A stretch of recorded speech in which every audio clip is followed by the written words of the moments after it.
Here he goes again. He just cuts out. He just cuts out. No, it happens. That happened last time. There was one time we did Beyond the Realms, and Too Hard the Bard did a great impression of me to start the show. Yep. And it cut out. Did it just cut out now? Yep. Yes. Oh.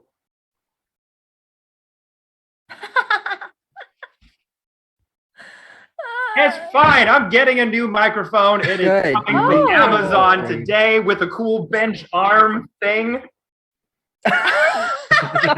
You know what, producer Jordy Rose? Tired of shit that you're giving. We appreciate you. That's what, Jordy. God damn it. No, yeah, all these things will be happening soon. Hell But anyway, yeah, hello everybody. Welcome to Wild Beyond the Witchlight D&D.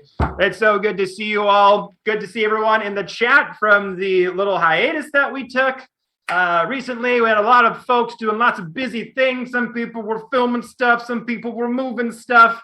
But we're all here for your D&D entertainment. So good to see you all. We are going to hop into things very quickly here because we've got a lot of very fun stuff to get to. But first, we're going to do the thing we usually do here on the Dicecream Twitch channel. And that's shout out our amazing sponsors, everybody. You know them, you love them. It's C4 Labs, everybody. They're one of our favorite TTRPG accessories companies. They make amazing dice trays and fun things to add to your games. They were nice enough to make us cool Dicecream themed trays, but they got so many cool trays of so many different kinds. They've been a big supporter of our show for quite some time now. And I also heard Little Bird told me that they're going to be coming out with some very cool spooky themed edition dice trays that are coming out soon, just in time for all you Halloween fans with creepy pumpkins and ghosts and all that kind of stuff. So for the people that can celebrate Halloween all year round, you might want to hop on that store fairly soon. When we have those lovely trays to show off on social, we will let you all know. But yeah, everyone, so C4 Labs, great, awesome, independent company. If you want to support the show and D&D shows like ours in general, go over to C4 Labs and type in Dicecream15 code to get 15% off your first purchase. But also, we also have a new sponsor on the show that we got to collaborate with recently, and they are our friends over at Tome of Summoning. For those of you that are not aware, Tome of Summoning is, in my mind, I've been using this product for a while. It is one of the best things to give new DMs. And for DMs who are kind of trying to make games on a budget, those who can't afford the very high quality, dense plastic pre-painted minis that are out there, for the price of literally buying a pre-painted dragon mini, you could get this entire binder with almost 200 paper minis for the same price. The tome is literally, this is the tome right here. It is a organizer binder, and this is one of their core packs. This is where all the paper minis come in. So there's about 3 or 4 of them now, all with varying degrees of monsters. Your small, medium, large, gargantuan. There's like 6 copies of small, medium creatures and 4 copies of the larger ones. So they don't just have like 1 copy of each mini. They literally, if you get a core pack, that's enough to tell a mini campaign with, quite frankly. And they also have their own version of a DM screen with all the rules that every DM needs to know. So that little package, perfect for any DM. And right now, on the Dicecream Instagram, we are actually doing a giveaway with Tome of Summoning for a week. So you can win these very things, DM screen, a tome, and one of their core packs.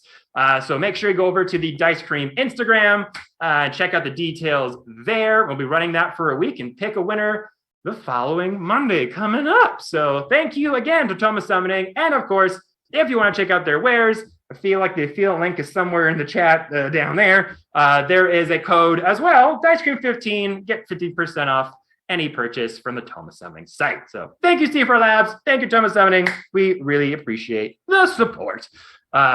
Okay, we've done our due diligence. And now it's time for everyone's favorite part of the show. And that is an awesomely edited, wonderfully created recap video from the one, the only Jackie Elena Chan, who has expertly crafted some of the best moments from our last session. So for those of you who may be new to the channel or did not catch last session, we will get you caught up in all the Feywild antics that went down. So hit it, Jody Rose! Last time on Wild Beyond the Witchlight. After you hit with that glaive, you saw that face twitch just for a second, almost like a little boy's face just emerged through the light blue skin of the Oni monster. Go ahead and blast it with Eldritch Blast. What you would see is when Quincy casts Eldritch Blast for the first time, his tattoos start to glow, and it glows in a almost violet lavender kind of hue. Quincy, where'd that come from? I don't know. That was amazing. Will of the Wild, is he a shapeshifter? His curse was that he would be a force for good. None of us had thought that the curse would be lifted. We don't know what happened. Quincy, show the feet. Show the feet. It's not gonna help. No, it will, I'm because pretty the, sure- the curse was lifted. They're wondering why. She's dead. Show the feet. Fine. Start taking them to the ink. I'll hold up the feet of the hag. Hold up a foot. We have a foot. I got 2 feet, actually. But the other one away higher. This is awkward, isn't it? Guild Tabitha Nightshade. I'm sorry, we didn't know the repercussions. She was a bad person, and we did the right thing. We killed one hag, and there was pros, but there was also cons. I just don't know what to make of this. I had struck a deal, granting my father to be as fit as and spry as he once was in his earlier days, but things went horribly wrong. I don't know what to make of the curse. I'm sorry that the hag took your very kind wish and twisted it into something that caused you a lot of pain. And I'm sorry I can't offer any more comfort for you. I ask him if I can use the kitchen. Oh my god, I can't wait. This is so good. We'll never let us eat any mushrooms locally. I can't. Wait. Why? What's the matter with the mushrooms? Are they psychedelic? I Oh my want to God, look we're gonna in the trip balls.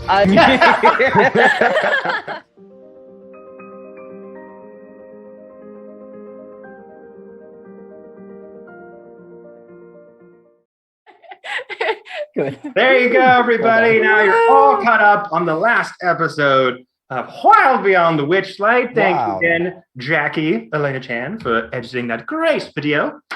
But all right, everyone, it is finally time, after taking a couple weeks off, ready to hit it and quit it. So grab your favorite sets of dice. Grab your favorite. I don't know why that was the first thing that came to mind. I kind of regret it now.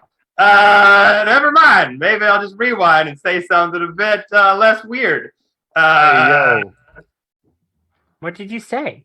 Nothing. Nothing. Anything. Hit it and crit it. That's what you should do. Yes. Hit it Hit and it crit and it. crit it. Is Crit it what and I hit meant it. to say. Yeah. The rest of you that heard anything different, This is going to be a great get your session. ears out of the gutter. This is going to be an immaculate session. I'm going back in the VOD now after tonight. Because I really did not hear it.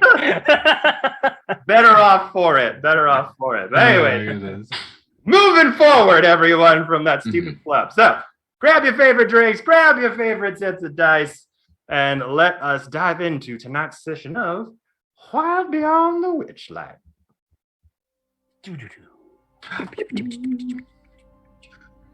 Okay, so last we left off, the party having left their recent venture into Prismere behind, going forth into the next chapter, another part of Prismere known as Yon, where Endlin Moongrave, one of the hags of the Hourglass Coven, presides.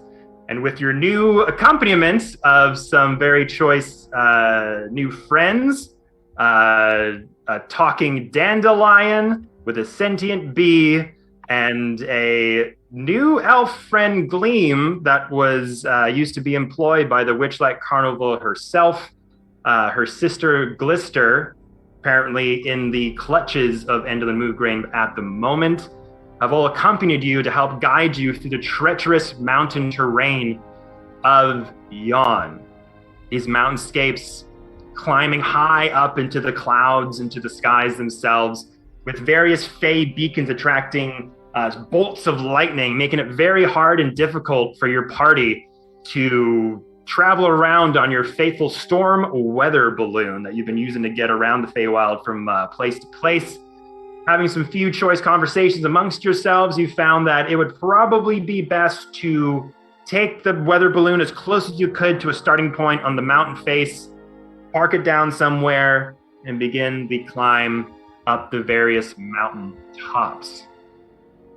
And that was where we last left off. So we pick up with your party sort of leaving the storm weather balloon behind, looking up into a cacophony of dark gray skies with various low rumbles of thunder glistening out into the horizon. You come to the entranceway, sort of a rough trail that starts to spiral up into some of the darker gray mountainous terrain of Yon. You just kind of look up and you just keep looking up until eventually halfway up the peaks just start to go into the clouds themselves. What would you all like to do? Is Who's there like ready a for a path little ahead adventure? of us? Sorry. Sorry, I'll go for Jackie first. Yes, there is kind of a rough-hewn path ahead of you that starts to curve up. There are several kind of cone-like mountains. Well, like when you're starting a hike, it's like fairly large and visible, and it starts to just kind of incline up. But there's one path kind of directly ahead of you. There's another to your left and another one to your right. Roll for perception. Sure. 18. 18. So yeah, around here, you're kind of with Armador, the sentient dandelion, with a rapier by his side, kind of giving you a little bit of guide as to where you could safely park the storm weather balloon, as you knew last session that was where Armador was coming from, who had rescued Gloom from this area.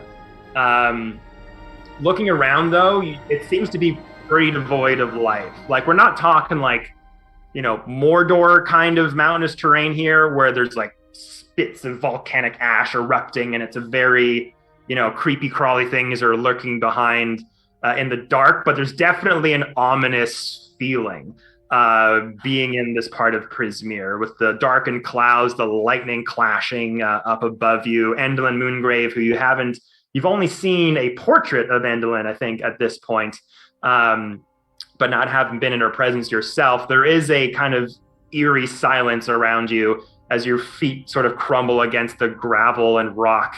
But looking up, it's just gray stone and just various trails going up. Our plan of attack, are we trying to get rid of those power sources that she has, those basic lightning rods, or are we just trying to go get Glister? Well, she uses the power rods, so... I mean, I say cut the legs out from under one at a time, yeah? And Let then the storm thrive. Look, I had to give up one of my arms last time, so I'd gladly take some new ones. So we take Yeah. out the rods, Okay. and we go from there. Hopefully, maybe even taking out these rods pulls her from her castle. Gets her out into an opening or something. we I can like- pull- Pulls a small army, Mm-hmm. either or. You're Oh, like, yeah. I'm game. I'm game. Well, either or, I'm going to be okay. It gets with people to us to beat up. I know, this is good. Okay, And as so one at a time, as you're kind of having this conversation coming out of the storm weather balloon, sort of looking on into this new environment, Amador, sentient dandelion, kind of pokes out from between your shins and legs. He kind of juts forward. An armor, you say? Oh, down here, furry one. Yes, that's Oh. me. wow, that hurt my neck. You're you're really tiny. Ow. I'm sorry. Whiplash. Yes. Hold on a second. You just hear like the little leaves that he Hold on a has, second. his legs, as small little crushes in the ground going. He just slowly makes his way upward towards sort of a incline hill face so he can be more eye level with you. There, how's that? Much better. Shing. Just What were you wanting to say? the rapier that just looks like a toothpick basically coming out of his holster. What's your plan, Armador? What have you to say? Well, my plan is try to guide you as best as I can through these treacherous terrains that we're about to endure.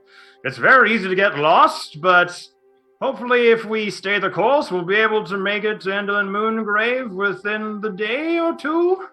What kind of obstacles might be on our way? Creatures, fiends? Oh! Should we be worried about high winds and yourself? Well... Do you need to be tied down? Held on to. Oh, that's what I meant to say. Thank you, Lucifer. I'd rather not be held on to, if that's all right. I'd rather just pin myself over to one of your lapels, or maybe onto one of your jackets. Okie dokie. Like a brooch. Wait, whoa. Ah!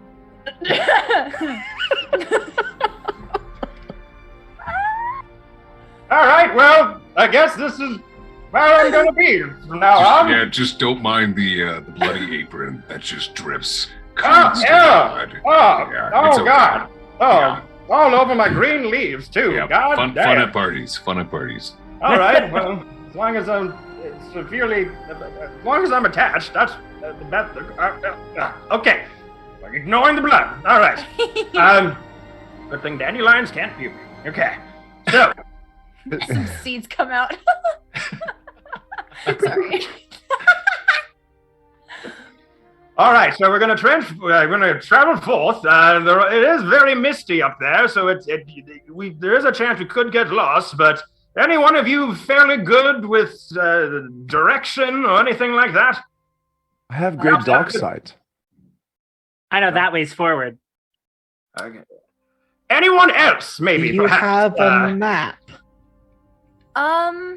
Let's see. No, I'm not good at investigation. I'm not good at anything. You take that back. I have a map. Does it? Wait, I'm gonna I thought we were following your direction, good sir. Yeah, I thought we were following Okay, you. You have a yes. secret ways, yes? You sounded very confident.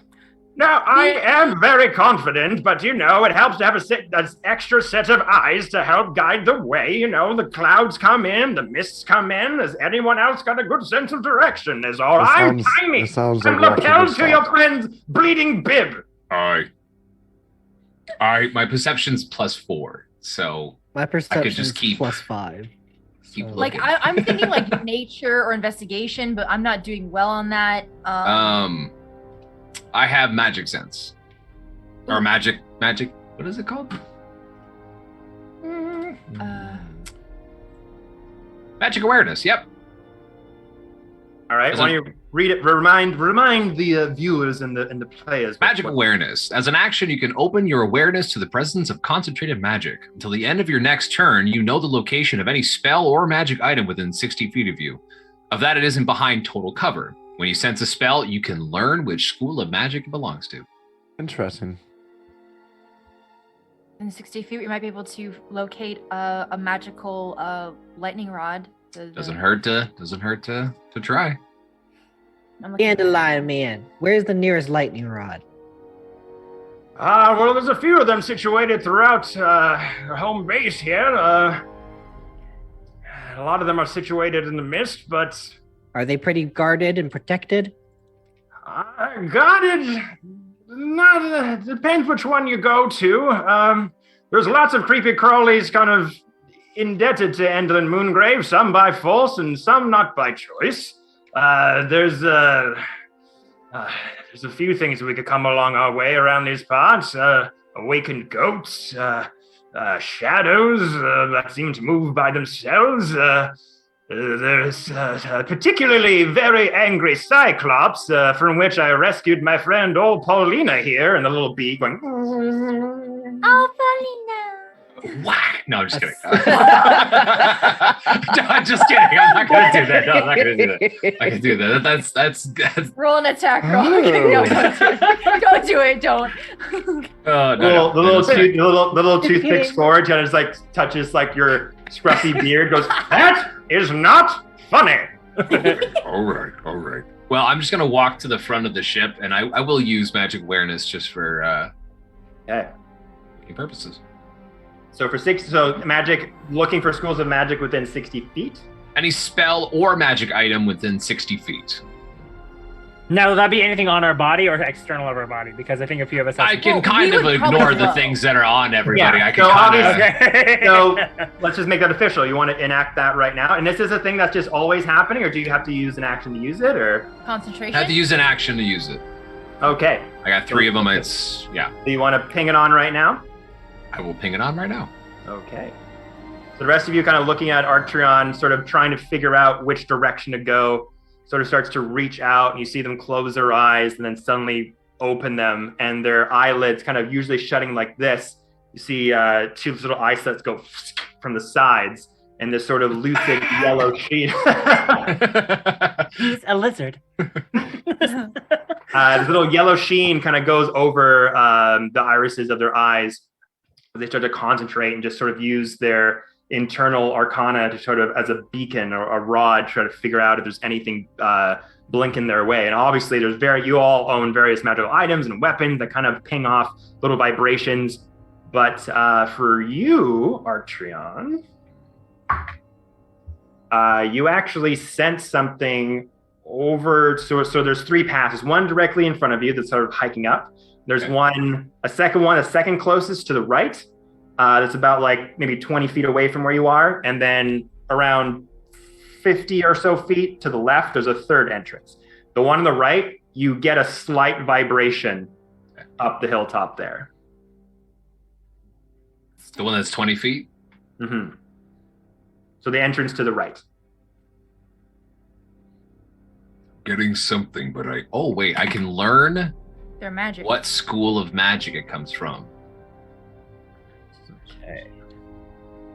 Because if I know that, then I can know possibly if it's a creature or if it's something that's inanimate and just giving off some sort of magic radiation. Yeah, so it's hard to tell because with schools of magic, they don't necessarily give you a sense of if it's a creature or not. But creatures can have magical properties that go within these houses. So can items, that kind of thing. So yeah, there's 8 schools of magic. You've got abjuration, transmutation, conjuration, divination, enchantment, invocation, illusion, necromancy. Okay. And for this one, just go to my notes here. Mm-hmm.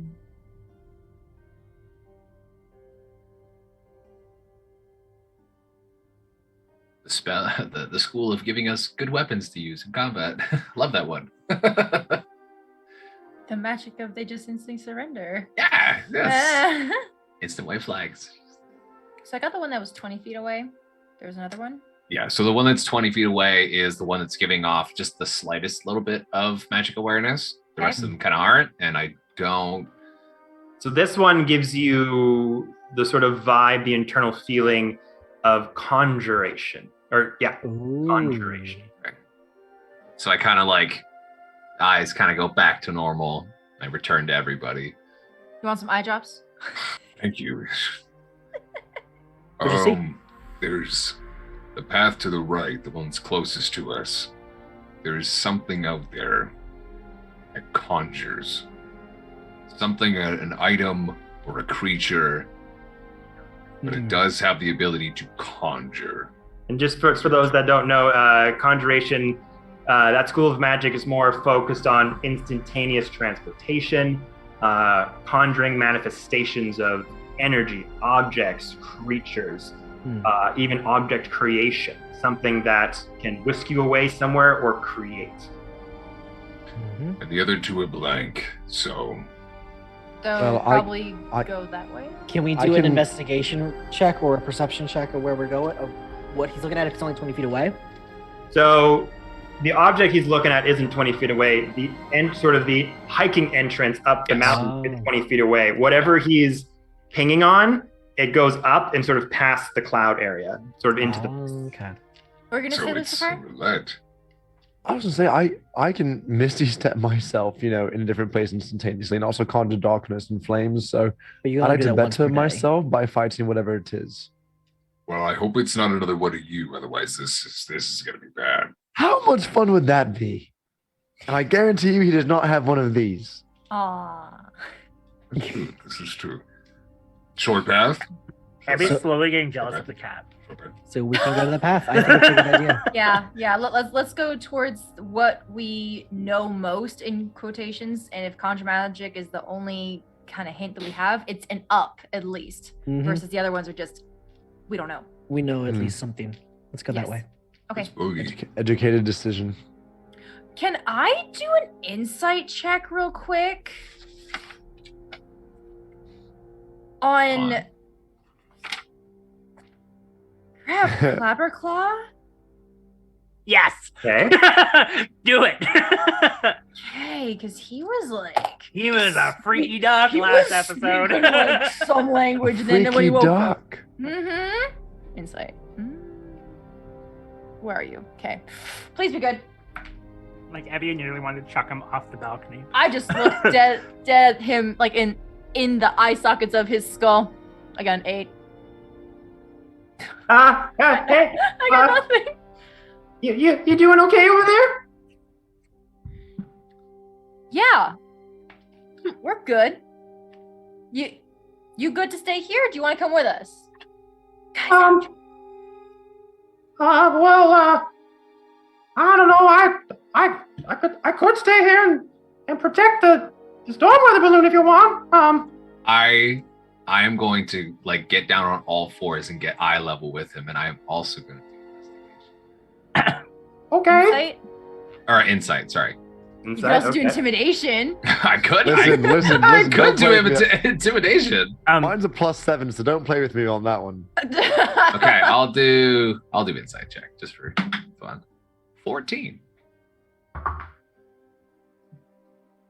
Sort of Moss kind of looking at Clabberclaw with his stag skull head and his short, sort of stout body with crab claws for hands.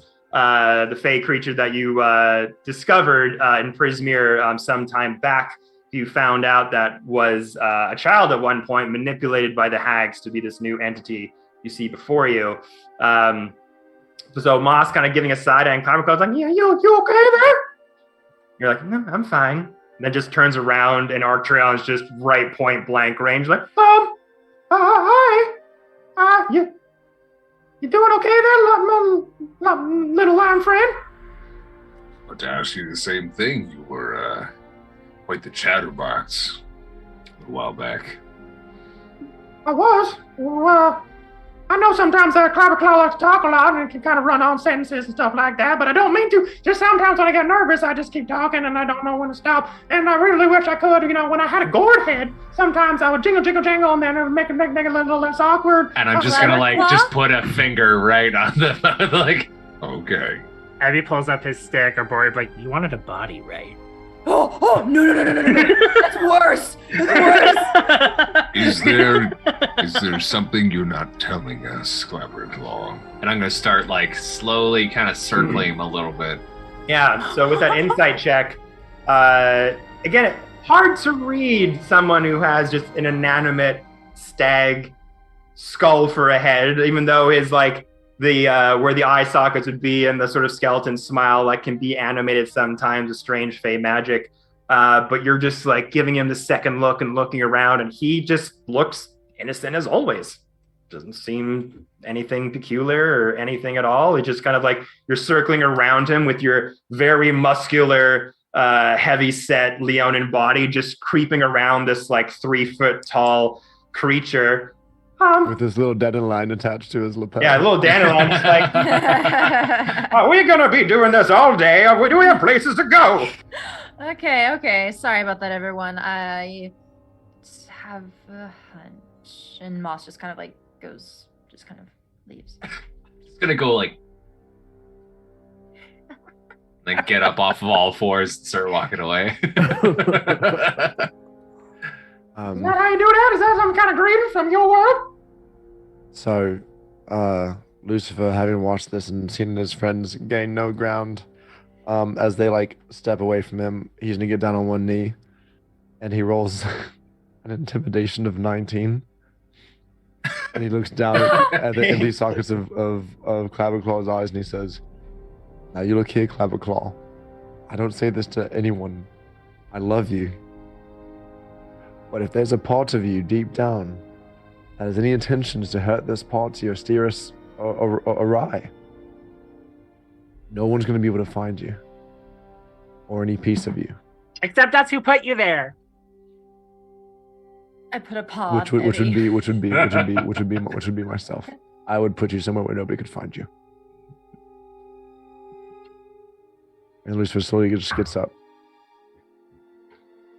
So as Arcturion and Moss start sort of walking towards the hiking entrance to the mountains of Yon, you kind of wait for them to get away for a little bit, and you're like, "Listen here, you little freak," and then you just like start doing your Lucy bit.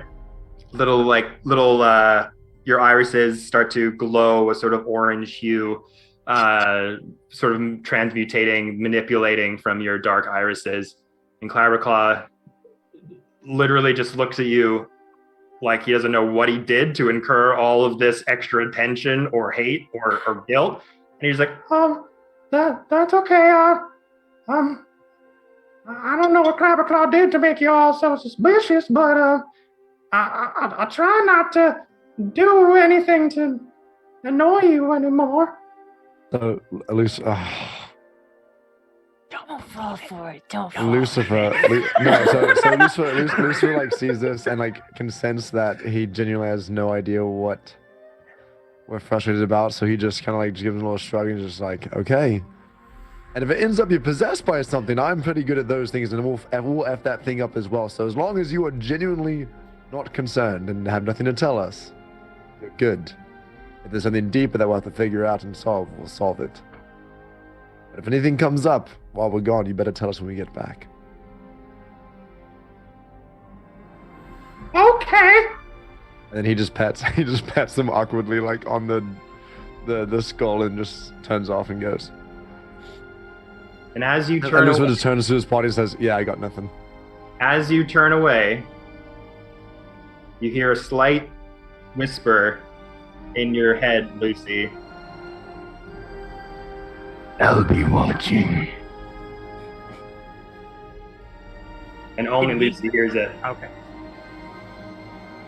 So Lucifer just, because he's a team player now, he just goes, "Well, that was weird," and What? What? Huh? Lucifer looks back over his shoulder and stares at Clabberclaw. I assume Clabberclaw is doing nothing out of the ordinary. You want Clabberclaw to do it? Do an Nope. Arcana check. You're good, buddy. You're good. He just turns back to his party. A very deep voice, not much different than my old man's, just said, "I'll be watching." In my conscious mind, after that interaction, and it wasn't from him as far as I can tell. You have a person in your mind? I don't get creeped out, but that was weird. That was very different and definitely a red flag. I'm waving hypothetical red flag. Was that you? Something weird just happened. I'm not going to keep that to myself. I'm ready for squash stew. Yeah, I'm actually gonna get hungry. It's whatever it is. It's not from Clabberclaw's consciousness. It is something either deeper or around him. Can anyone like check for like curses or anything like deeper? I than literally just looked. My eyes are still red. Does anyone have like a not dispel magic? Well, Lucy just turns to Clabberclaw real quick. Clearly, it is not of your intention. We're going to figure this out, buddy. Don't worry. Sorry for all What the are you eating? scares. Nothing. Clabberclaw, come here. Hey, spit that out right now. I did. I'm sorry. So I want to pull was a rock. Clabberclaw away, kind of somewhat away from the Oh my group, but God. still within earshot and everything. You okay? Yeah. How are you, Quincy? I'm doing great, actually. I'm doing wonderful. And I'm kind of, as, like, I'm going to put my hand on his shoulder, and when I do, I'm going to look into his eyes. I'm going to do an Arcana check. Protecting advantage. I will use my inspiration for advantage. Okay. Good cop back out. Yeah, that's much better. 15. 15. I mean, Fiberclaw himself is somewhat of a magical being in that there's been some hag magic to form him into the weird but cute sort of little monstrosity that he is. But he's just himself. All right. Lucifer walks over to Evie and is just like, do you want to like check me out? Because I don't know. I seem to be the only person. Abby just looks Lucy up and down. It's like, I see you. This was like, cool. Moss, Quincy, Octria. So I'm still talking to Clapperclaw, and I'll be like, all right, we're gonna go do our Is there thing something a in little. your ear? I'm gonna use my claws, and I'm just gonna like give you like head scratches. It's okay. Perhaps It's okay. if I It's punch been, you it's been really a big hard. Day. It's been a long day. Abby remembers that he has something in his pocket. And he pulls out a little marble, and he hands it over to Lucy. It's like, "This is yours," and it was the marble that took your eye color. That's right. Oh, right. All right. Lucifer picks it up and he looks around everyone and he says, first of all, thank you, Abby. I don't know how to Let's just stick it in. I don't know. stick it in where, Abby? Your eye. I don't just. Lucifer just like one time just, like barely pokes the outside of his eyes, just like, no, that's not it. I don't think. I think they did a little magic something or other. Oh no, you don't need magic. Oh no. He's like, wait. Stars Hold just like, still. No, we used to do this all this time. No. As you guys are kind of having this little conversation on the side, Clapperclaw and Quincy's still sort of off on the sidelines talking. Yeah. Clapperclaw just comes to you, he's like, Oh, Quincy, why is everybody acting weird towards me? That is a very good question. I will say this: ever since Ebby got that stick that he's talking to, he's been kind of a little off. It's kind of interesting, but I honestly think it's because we're getting close to probably like an end goal, like the end of our journey here. You know, like we took out a hag, so everyone's feeling kind of tense. So we also have to go to this hag. We've never been here, so we're a little nervous. So if it feels like it's focused on you, don't feel weird. It's literally everybody that we pass, all of them, give them kind of like a insight check. You know what I mean? They kind of look into their eyes. You know, it's just we just gotta be safe. We just gotta be safe. And apparently we've been hearing things. Which is that normal in the Feywild? Lucy's like, yeah, no, loud and clear, deep and terrifying. Not I unlike believe Octreon you. either, I do believe you. but Lucifer all of a sudden just goes, Abby, what does your stick's voice sound like? Oh. What do you sound like? I don't know. What do I sound like? Sounds like that. But nobody can hear anything. I look at Clapperclaw. I'm like, you see what I mean? It's very hard to explain. So we just Yeah. No, that makes sense. You hear a lot of weird stuff in the Feywild. There's okay, so it's normal. Yeah. Okay. Oh, hey, we're above the path, by the way. True. Would you happen to know, Clapperclaw, real quick? Do you happen to know anyone that could possibly be watching us right now? Oh. I know that's a very, very big question, but you know the areas around a little bit more. I know you're not super familiar with Yon and all that, but do you possibly know? And by chance, do they sound somewhat like Octreon, but even more evil and deep and scary? Even more evil. He's not evil. He's just, bloody apron. It's an appearance thing. Sorry. That's Oh, there's a lot of voices talking.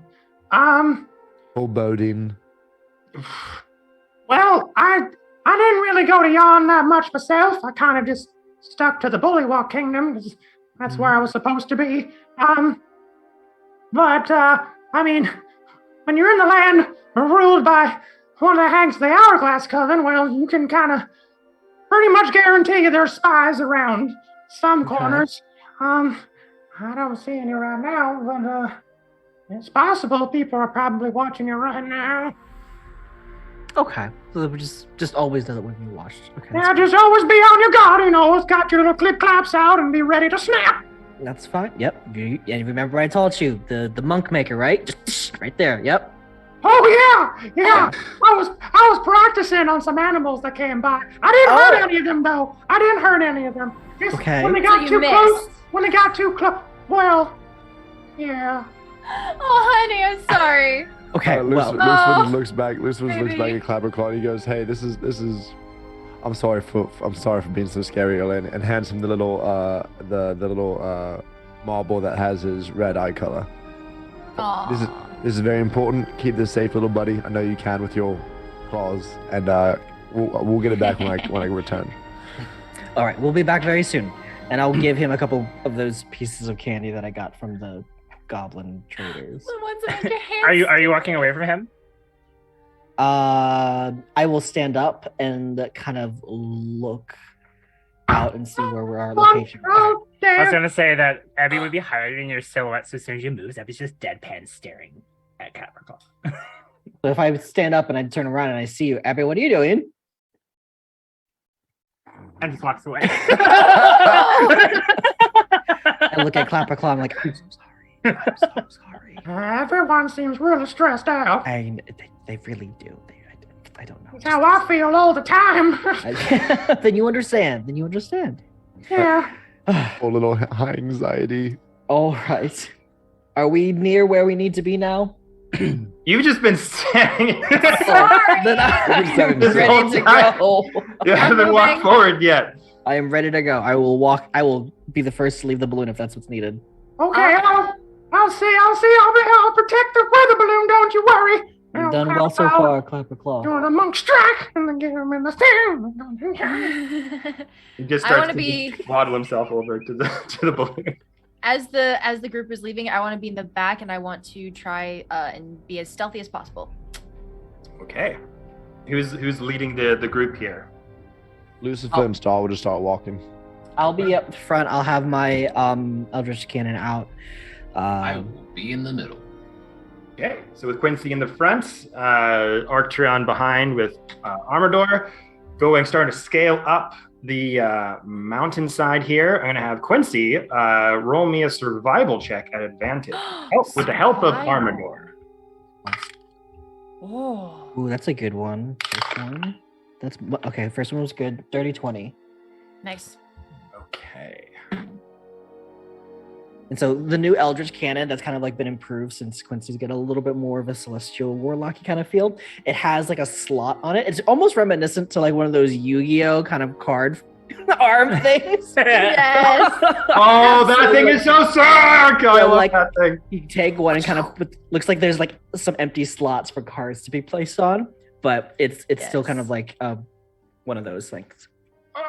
So you out of nowhere. Yeah, you also, as Quincy start to move up the head of the line with their new and improved sort of metallic brass, right? Like sort of brass colored gauntlet, with many like panels and etchings, and it looks like very much improved upon from sort of taken up like maybe like just around his wrist, and now kind of almost climbs up to his sort of joint in his forearm. Much bigger than it was before, a lot more panels, and you see him just kind of twist some knobs and press some buttons, and this panels just and just start to fan out with spots to put spell scrolls and like pages of books and stuff like that. He's like, all right. Starts walking forward. What did you get for survival? I got a dirty 20. Okay.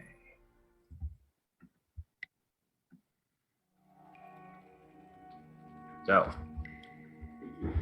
you start your ascension into the mountains of Yon.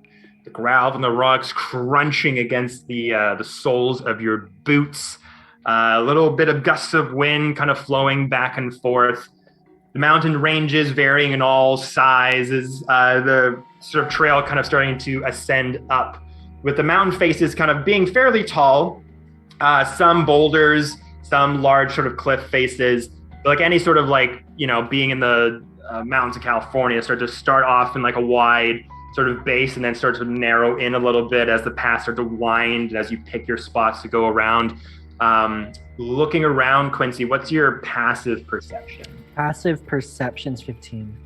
15, okay. So looking around, pretty eerily quiet. Every so often you hear the whistles of wind kind of wafting by, the low rumbles of thunder echoing in the clouds above.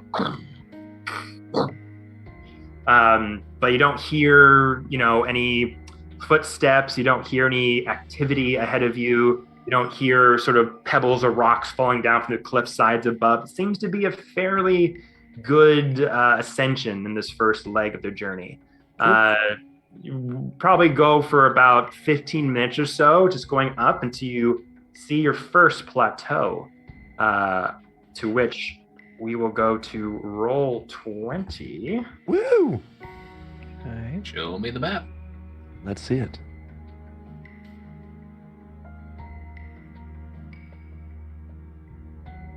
Sign me out there for a second.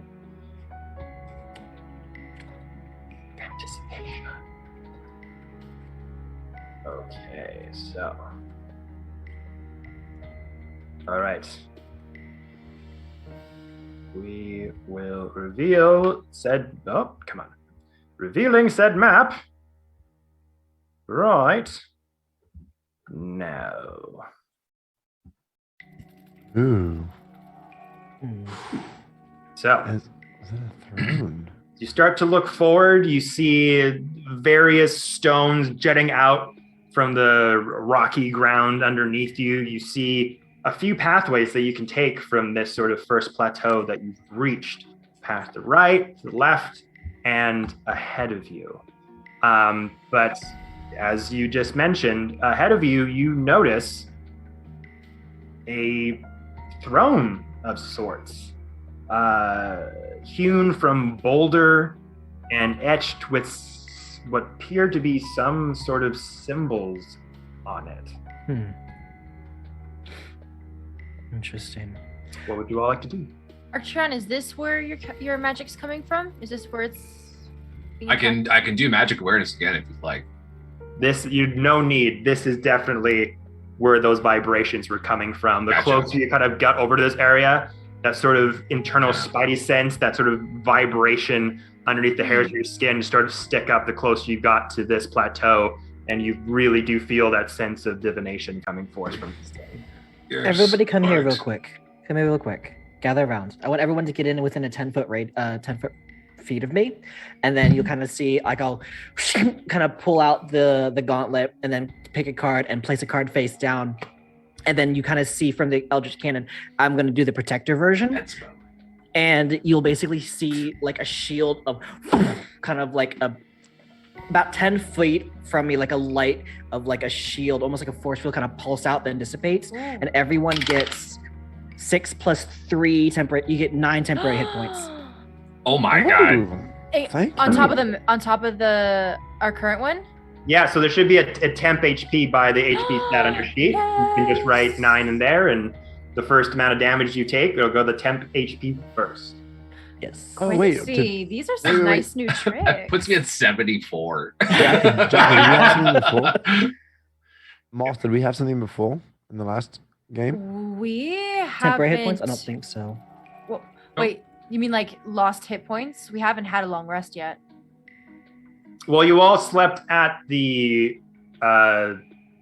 home base in the woods. You spent the night there, so you would have gotten a long rest. We would have had a long rest, yeah. If anyone has any temporary hit points already in their sheet that may have come from a battle or a side effect, that would have gone away. They don't stick around. They usually just last for battle, and then after battle they go away. Got it. Cool. But kind of turned to everybody like this is the source of conjuring. So be on your guard, be ready. But I don't think we should touch it. Lucifer's about to go dead sprint, just jump in that thing. I just grab you by the back of the collar, like, no. Okay. I'll say that Sorry. later. Very bad news today. I apologize. Lucifer's like, Dad never let me sit in his chair either. Oh no. Can I do an investigation check to see if there's any traps?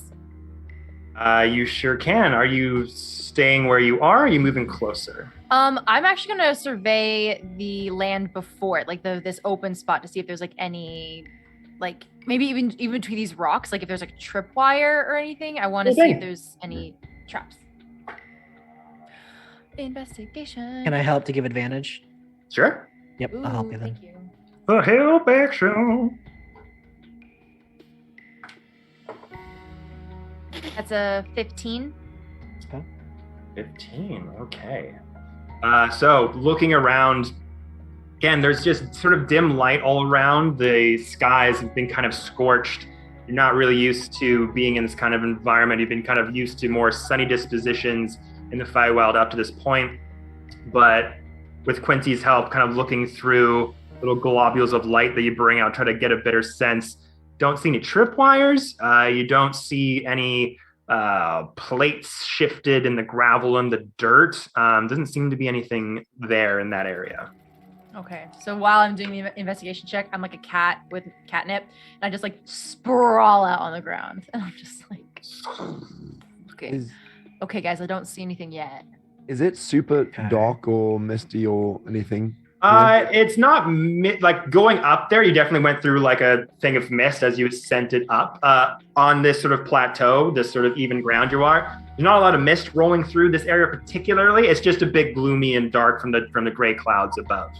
Okay, Lucifer is gonna, for the first time, use both his dark vision and his goggles of night, which might be overkill. just to check out the space. You can see mostly everything in here. Lucifer wants to feel helpful. Yeah, you put on your night vision goggles, just it's bright light as you turn them on. God, Jesus Christ! But no, it's not dark enough that dark vision is needed. It's just a bit gray, a little bit toned down from the light source that you're usually used to, but not dark enough that you would need dark vision. There's no darkness obscuring your vision in this area. Okay, so Lucifer just goes, all right, yeah, Star, you go look around with your little sniffer and just places Star down on the ground. Okay, you're the displacer beast kitten that you found in the forest before coming out here. All right. Small monstrosity, chaotic, adorable. Give me a animal handling check. Okay. At 1, you just throw the cat. 17. Ooh. Nice. 17. Okay. For all intents and purposes, this is your cat. Yay! Good. That is beautiful. Good. All right. Hey! Let me Star. grab the stats for Star. Do you need the photo? I have stats for Star, actually. Oh, great. The photo has stats. Looks like my cat. Question for DM. Mm-hmm. That area that's in the top left there, is that frozen or is that water? That is frozen water. Okay. I was gonna check that out. So Archon, if you're gonna go over there, I'll back you up. I don't know if I want to check it out though. That just screams something out of the ice. Like it's just my Arcturion is just weary of the top path and the path to the left, whereas the path to the right just kind of seems, I don't know, I'm very unsettled in this area right now. Okay. So my only thing is I don't think we should go near that chair or touch it. That left path is a little bit risky. Kind of going near that water. Like put a hand on Evie. Thank you. Just in case. I'm just kind of like, he's holding the stick, and I'm just like, I don't. You know what, Evie? I haven't given you a hug in a while.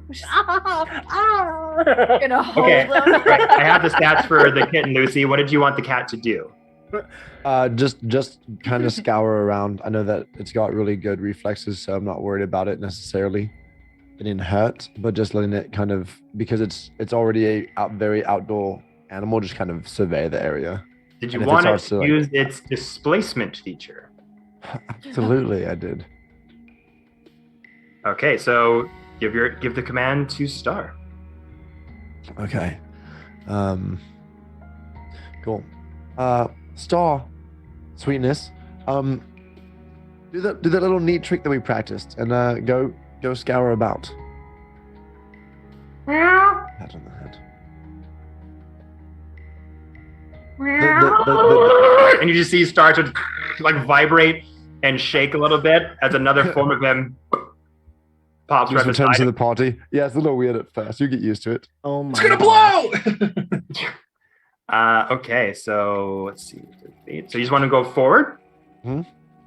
Like just right around here? Yep. Whoa. Okay. So Either there or like out to the sides even can be okay. Okay. And is there anything you wanted the star to like, what was the intention to see if there's any traps around, or just to like walk around and just see if there's any hiding? Exactly, just to go sniff around. I know it's got the multiple tails that are like also like kind of feelers. Just, you know, if Star, a very much wild animal, gets like, you know, have the same vibes as Octreon, then Lucifer will know to be like extra cautious, not his normal playful self. All right, well, I rolled perception. I got a nat 20. Ooh, yeah, Star. Always nat 20 for you guys. Never for me. That's actually a lie. For the fight that we so yeah, so Star starts to just sort of lightly walk around the area. You start to sniff at various areas. You see their displacer copy, their illusionary self kind of separate for a little bit, going to various areas in case anything would attack the illusionary displacer beast. You'd be able to get a sense of that too. But you just see the kitten just start to explore, going around. You see them go to the sort of rock-hewn throne with various sort of almost like it has almost galaxy-like colorations kind of swirling amongst it as well as a closer look that you get. And Star just kind of starts to scrape its head sort of near like the corner of one of the armrests of the chair. Just So, but hurting and falling around, but Star seems safe, Mhm. like as they were doing it. Okay. Yeah. So if that's the case, then Lucifer will just go ahead and pull out like both of his hand axes just in both hands just to be prepared, and walks out towards the center as well. I will be following Lucy as well with the great axe in hand. I will follow behind Arcturion as well, a couple feet back from him, yes. Okay.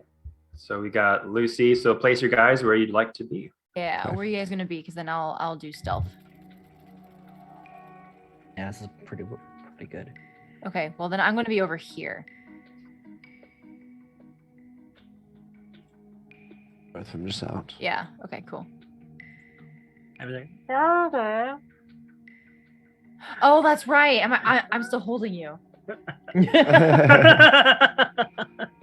just like holding you because the chair is also purple, and I feel like you. Wait a second.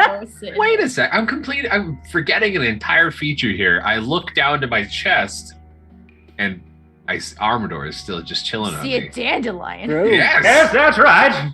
So, what does this chair look like to you? Looks like a rocky throne chair thing. That's You've never seen it. Never seen it before. I've never come across this thing before. Are you familiar with these paths, this area?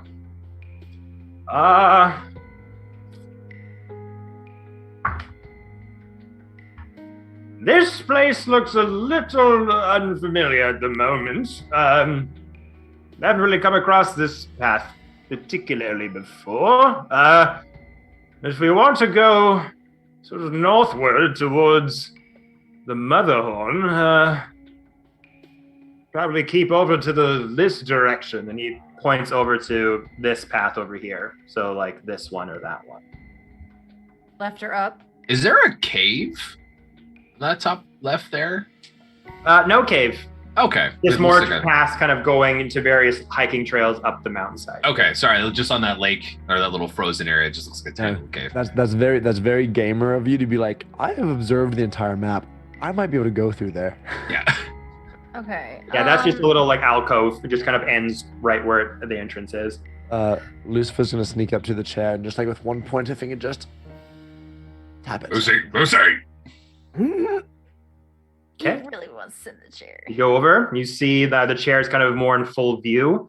Almost like You know those D20s that you see where you shake it and it has sort of a liquidy viscous inside and almost looks like galaxies swirling into it? What D20 do you have? A really cool one that we could have gotten at Gen Con. Clearly. Extra. There's Also, something magical. Instagram Reels shows them to me all the time. But yeah, so you're getting a closer look at this throne as you're kind of walking towards it. Clearly, from the outside, cut out of some very hard slab of stone, but almost like a visual eye trick. Looking away from it, it looks like hard slab stone.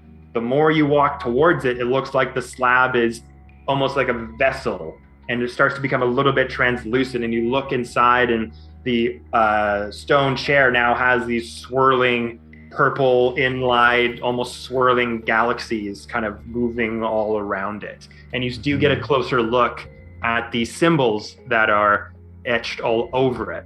But going forward, you just go, bonk. Nothing.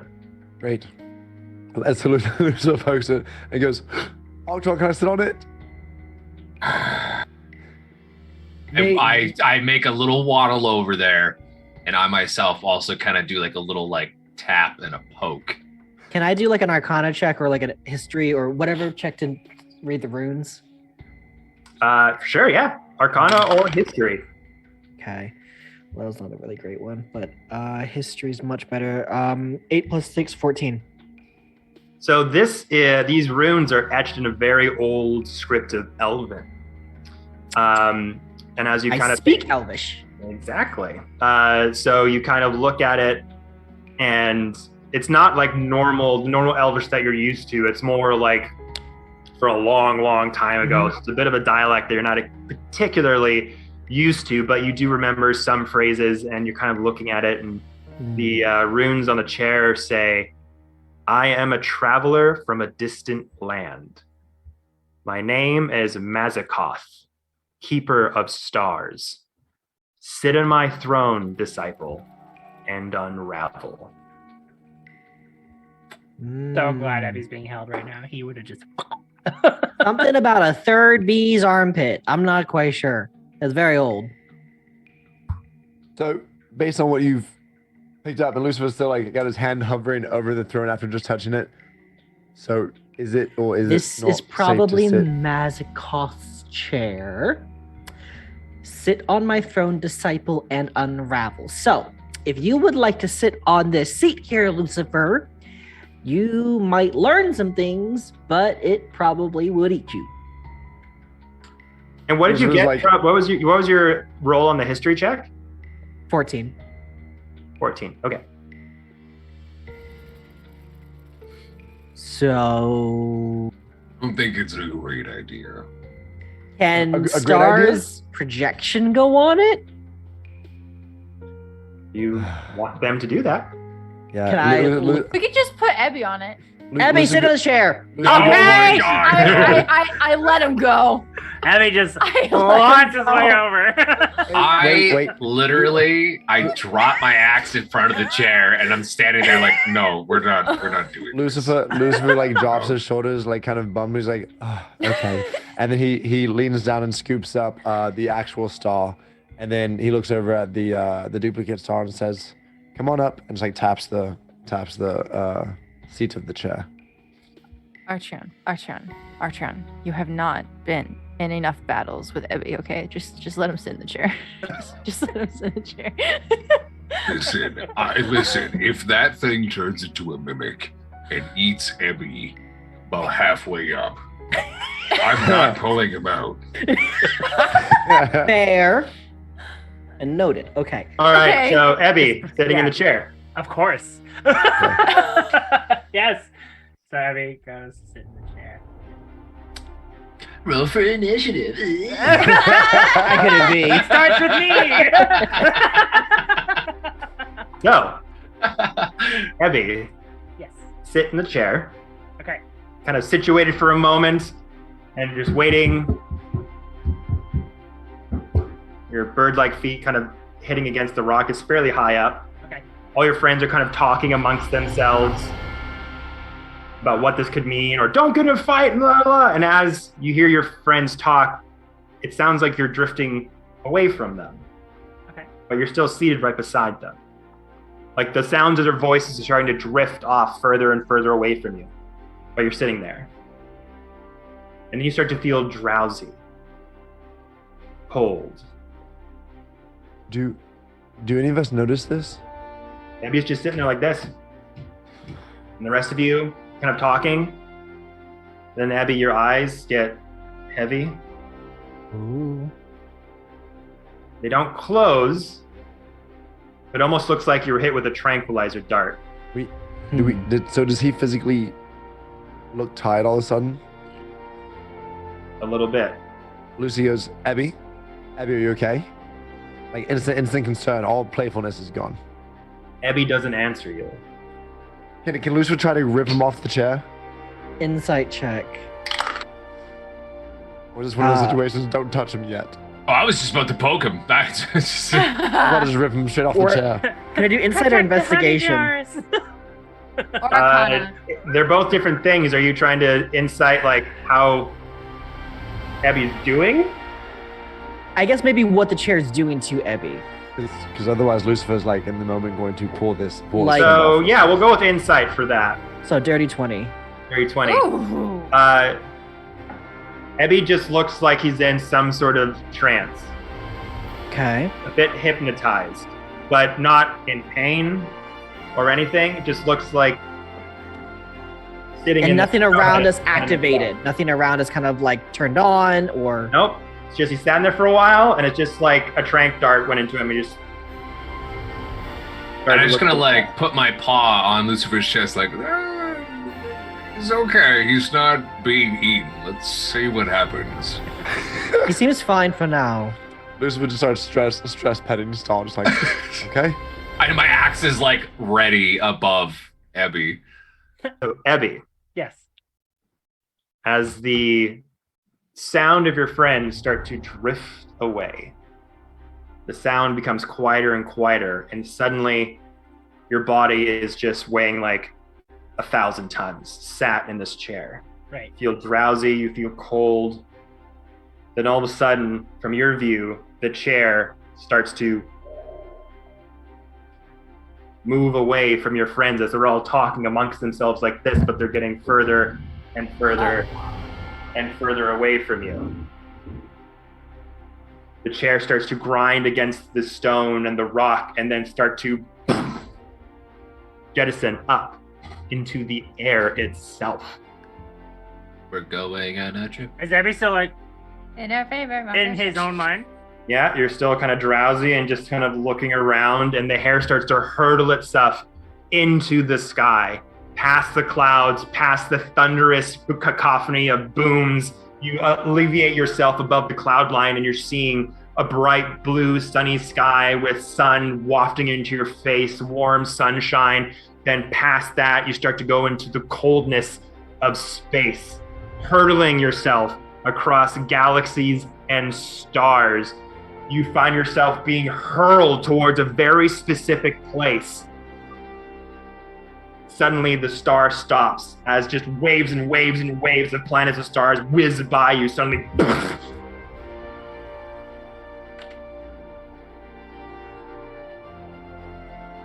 you look up. You find yourself in that rock chair on a dead, faraway star. Looking on to a sea of galaxies around you.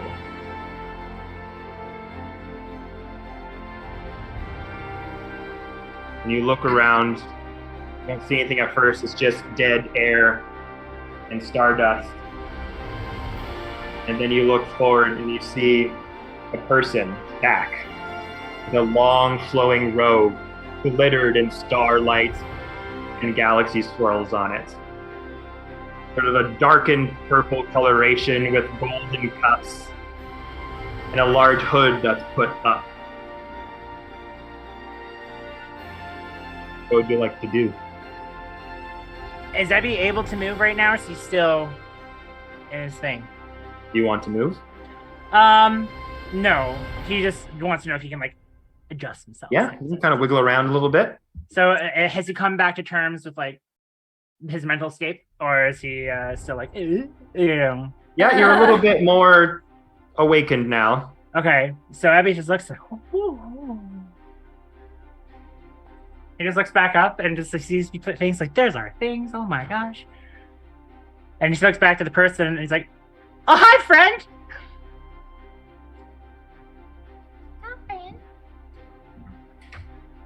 With the... He runs away. He runs away from you. And he's he's gonna get a cape. Lucy feels like Is overpacing. he gonna get the purple woven one? I hope so. Is he? Yes, I knew it. Yes. Everyone has to now find Ebby in Wait, space. this is different. Hey. Oh, I love it. Ooh, look at the back. Oh, new cape. Oh, look at this drama. I love this so much. Hi, I didn't see you there. Hello there. Not what I expected. What were you expecting? Someone else. I'm technically someone else.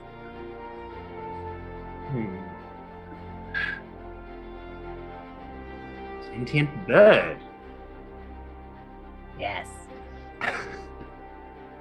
When did your race come into fruition?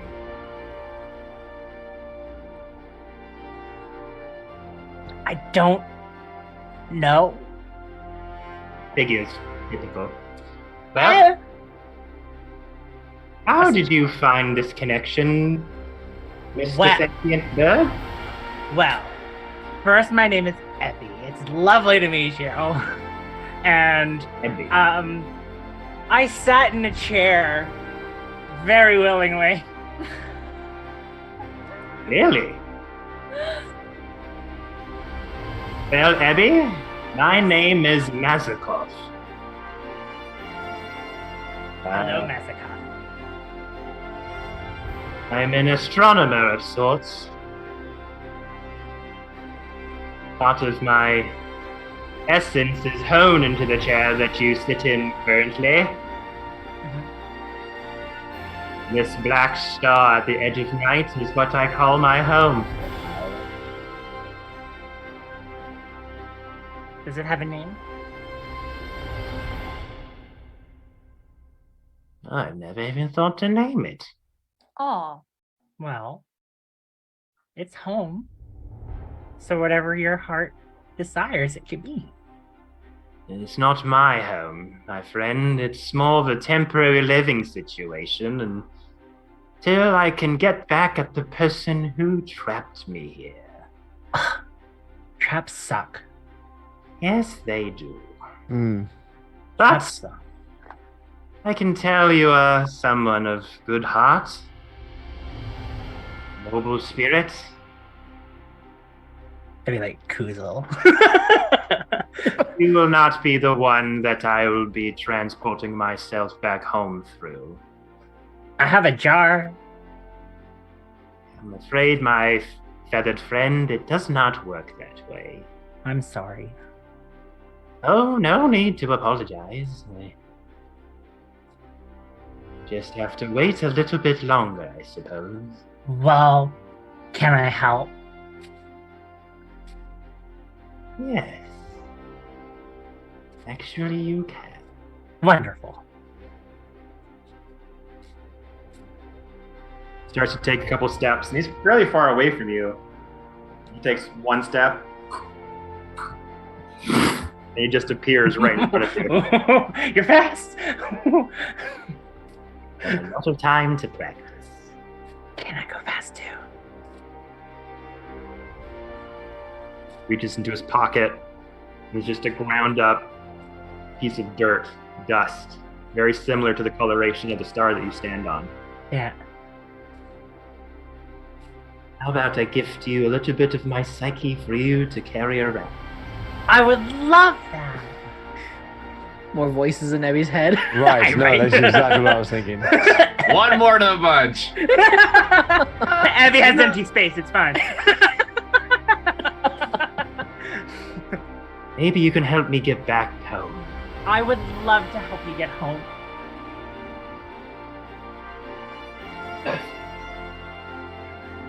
Try not to throw up on the way out.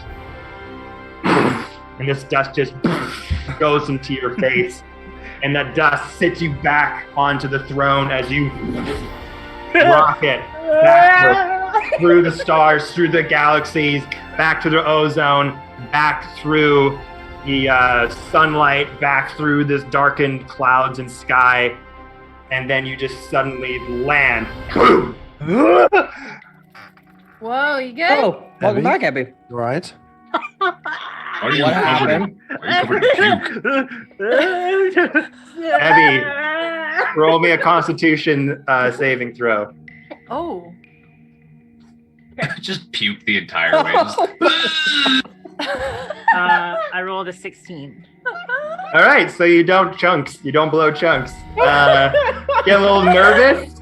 Or sorry, get a little nauseous inside when you wake up, but seem to be okay. Keep it down. Morty. Wonderful. Because you lost it all on the way over there. Took care of it earlier. But puke. Having inherited a fraction of Mazakoth's psyche, you get to gain proficiency in Arcana, Deception, History, Insight, Intimidation, or Survival. I was gonna say all. I was like, oh my god. I was gonna be like, what? No! Next That's chair right. is mine. I call the next chair. Just one of them. So you get to Oh. pick one of those skills and be proficient in them. Okay, Maybe out we of take what ones? turns sitting. So let's do Pretty much all of them. Arcana, Deception, History, Insight, Intimidation, or Survival.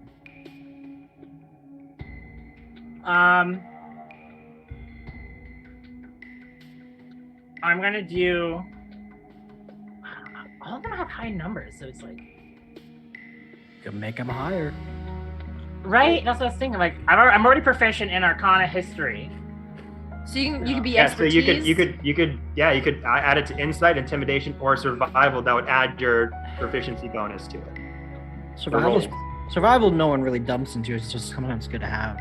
Pardon me? Whatever you want. What did you say about survival? Not many people really use it unless you're like a ranger. Okay. So, like, it's kind of a whatever. Yeah, Insight increases your ability to like read people if they're lying, if they're being weird and sus. Intimidation is when you get angry and want people to freak out. Okay, and then Abby really isn't the intimidation type, so I think I'm gonna be. Do I just click the? How do I make myself proficient in something on here? Just make a note, and you'll just add your proficiency bonus to those rolls that have to do with Insight. Okay, so I'll do insight then. Yeah. Okay. All right. Where to now? And does Abby have another voice in his head? Because he would love more conversations. Nope. Okay. And actually, as you get back, sort of the swirling galaxies that are inside, they all. In the chat. Do they like swallow into Abby?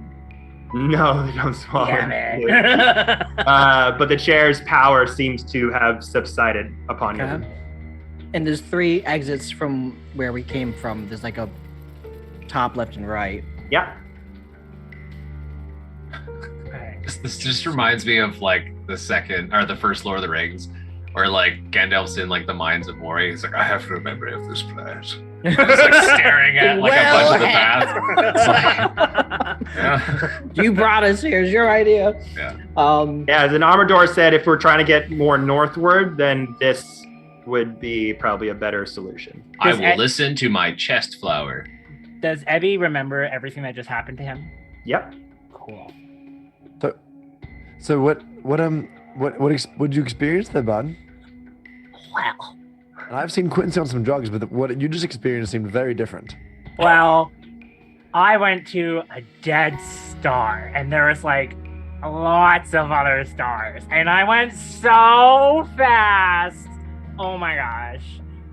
But there was a person there, and they blew in my face. I'm sorry. I'm gonna walk away this way.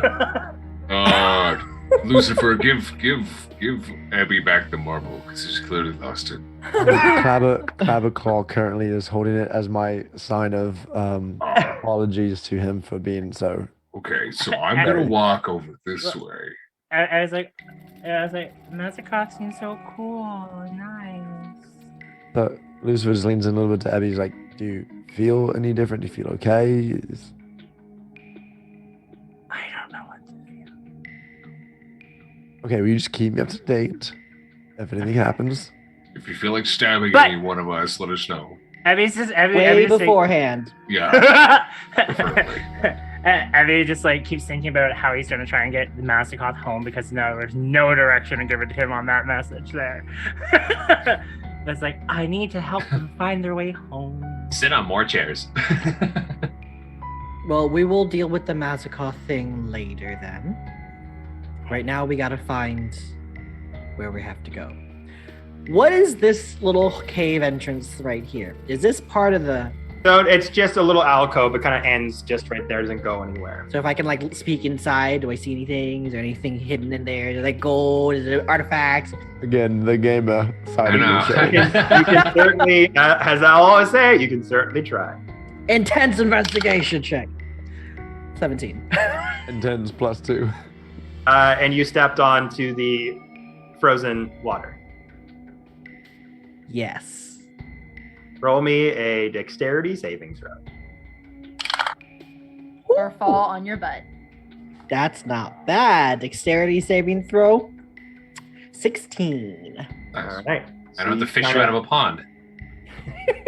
Like last You time. lightly go onto the ice, and that sort of twanging sound that seems to happen when you step above water. That with every step.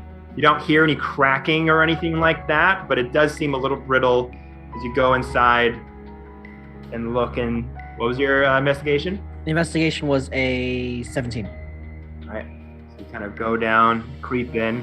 A couple rats rush out. That's about it. I will gingerly skate over towards Archeon. Okay. Find anything interesting? Rats? Rats and bats. Rats and bats. All right, Chest Flower, which way we go? This way? Is that the way you want to go? Is it a good way? Fairly much. We're pretty much on a big, large landmass. I haven't gone up this entrance before. I was kind of coming away from some places, but basically want to go northward, so either that direction or this way will help us get there. Lucifer and the stars just kind of half circle around Ebby to walk with him to make sure that he's truly okay, and he just kind of whispers under his breath, "Some guide he is." Yeah? All right, well. I kind of want to And he's very so like, listen. I want to find new things or explore here just a touch. See if we can find anything, any clues or hints. You want to hit the path over here, upwards? I think that's the way he wants to go. Let's not go that way. I think he wants to go to the left path, one that's here. You thinking he wants to go left? Armador said either left or here. Up So- to you. Quincy, roll a d20 for me. Oh boy! Woo! 13. 7. We're going up. But what about, Okay. but what about Up the we wrong go. way? The wrong Up we way. go. But there's a And wrong way. Quincy, are you leading the charge again? I can. Or I'll go behind Archeon. I'll follow the Yeah. beacon trail. Arctron going first? Sure. All right, make me a survival check. Survival. At advantage with Armador on your chest. Oh, my door. Let's see. 12. 12. Yeah. I can re-roll if I would like, right? Advantage. wanna use it. I have You one. technically have your luck, yes. I don't think 12 is high enough for that survival roll. That's my only thing. If you die, you die. You did say at advantage because you have the dungeon. I was at advantage. I got 12 at advantage. Okay, My apologies. I'll use it. I'll use it just because I want to Okay. survive a little bit better. So Oh, good. we will be using this map just for speed's sake for various plateaus. But you'll be coming from this direction here with Okay. the party in tow. So we'll just say they're sort of off. It's the same place. What the heck? Oh my gosh. We should have gone the wrong way. That's what I get for listening to a flower. Wrong way. Abby's just heavily set on that wrong direction. So, Okay, well, I got one as my. Coming up to this direction, again, they're not like, one in front of the other. They're kind of loose sort of plateaus connected through various narrow hiking trails. So you start to ascend up, going forward. Again, the crunching of the boots going against rocks. What's your passive perception, Arcturion? Perception is 14. All right, so moving forward, seems to be a little bit quiet at first, but then you start to hear the faint sound of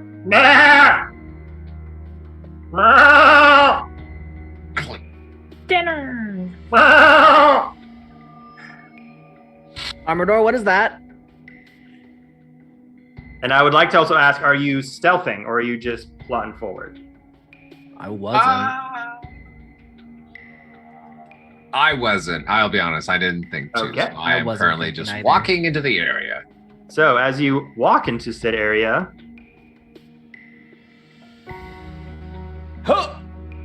Demon goat. 3 demon goat. Demon goat. you come across 3 giant goats. How tall are they? Bleating. Very large. Okay. They're considered large beasts. Are they the Okay. screaming ones from Thor?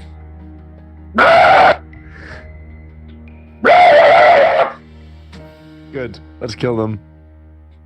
Oh, wait. Well, I am pretty hungry. Do Just they like- look edible? Lisa pulls out the longbow. As Their weapons away. I mean, they are goats. Sort of coming across them. They have silvery gray hair, sort of wizened old faces, and golden hourglass shaped pupils. I thought you said figures. And sexy hourglass figures. This goat's got some curves. As the goats kind of turn around and notice you, the bleats start to turn into phrases. One Lisa goat slowly shouts puts the out. longbow back. One goat shouts out, "Ah, when the moon obstructs the sun, creeping Lynn will come undone." Second one shouts out, "Plain her passion, stay on script, a cat, a horn, or a shadow ramp." And the third one screams out, "The full scepter is the key." Okay. Can you repeat all that Scepter one is more key. time real quickly? I will. And as I'm gonna quick take out or grab these pebbles on the ground, and then you'll see Quincy kind of tap each one, and I want to use the what is it? It's the one of the most random things an artificer can do. It's the magical tinkering. I want to use all 3 as an action, kind of imbue a tiny non-magical object with a magical property of my choice. So basically what I want to do is I'm going to hold all 3 up in the air and kind of as the first one goes, I'm going to touch the first one, second one, touch the second one, third one, when the third goat goes, touch the third goat. And what it does is that stone is going to record a 6-second message. Very cool. It's one of the most random things an artificer can do. I'm going to Amazing. So I have all 3 recorded, kind of in a playback on these. Early podcasting coming from Quincy's Tavern.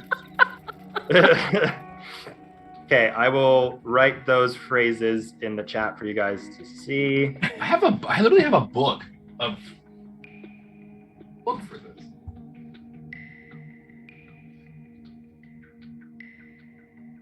Ta-da. Ultimate Guide to Alchemy, Crafting, and Chess. So the first goat said, "When the moon obstructs the sun, creeping Lynn will come undone." Second goat bleated, "Play to her passions, stay on script, a cat, a horn, or a shadow ripped." Okay. The third goat screamed, "The fool's scepter is the key." Oh, the Fool's Scepter. Heavy stick.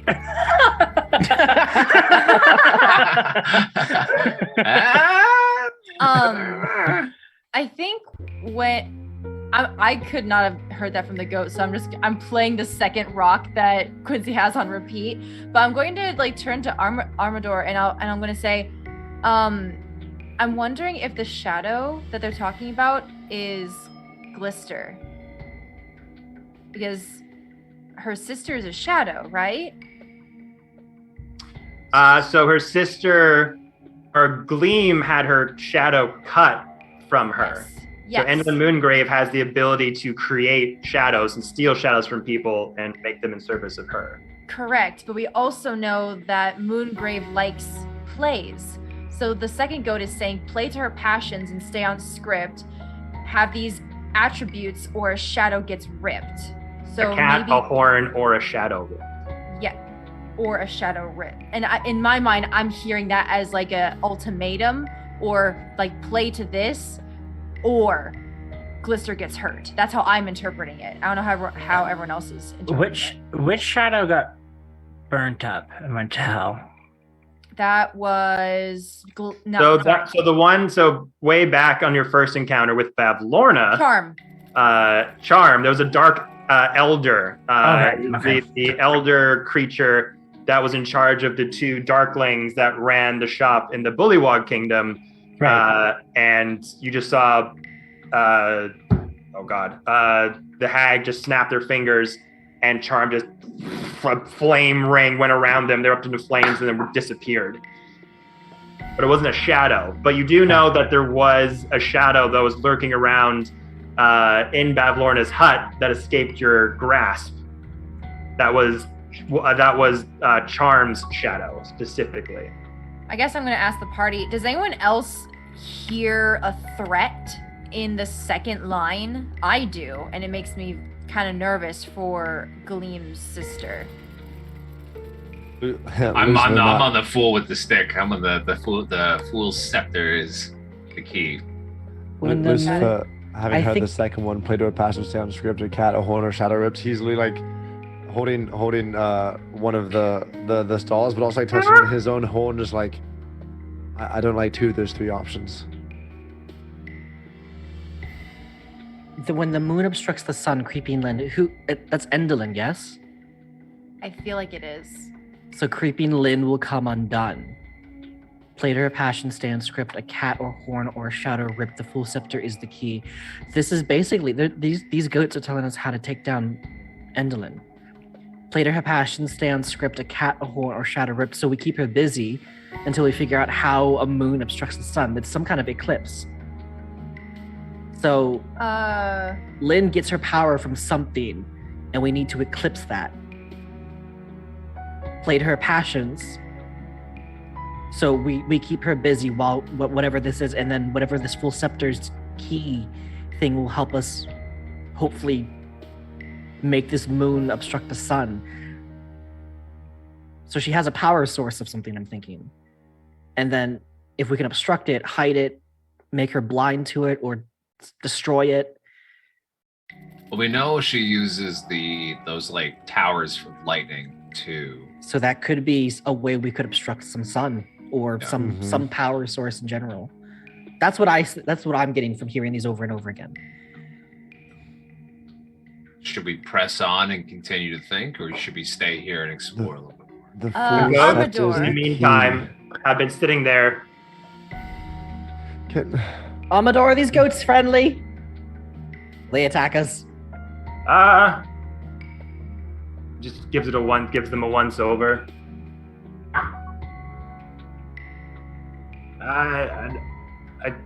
I've run into them a few times here. They can be pretty nasty, but these ones don't seem to be aggressive. They seem to maybe want something.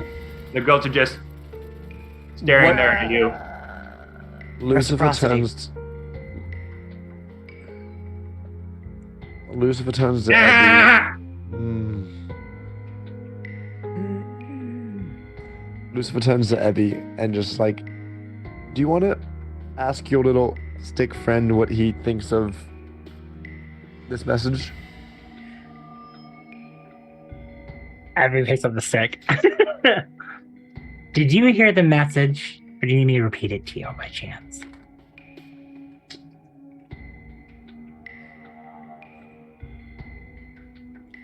I don't know. Why don't you ask your best friend Mazakoth? Ooh. Internal drama.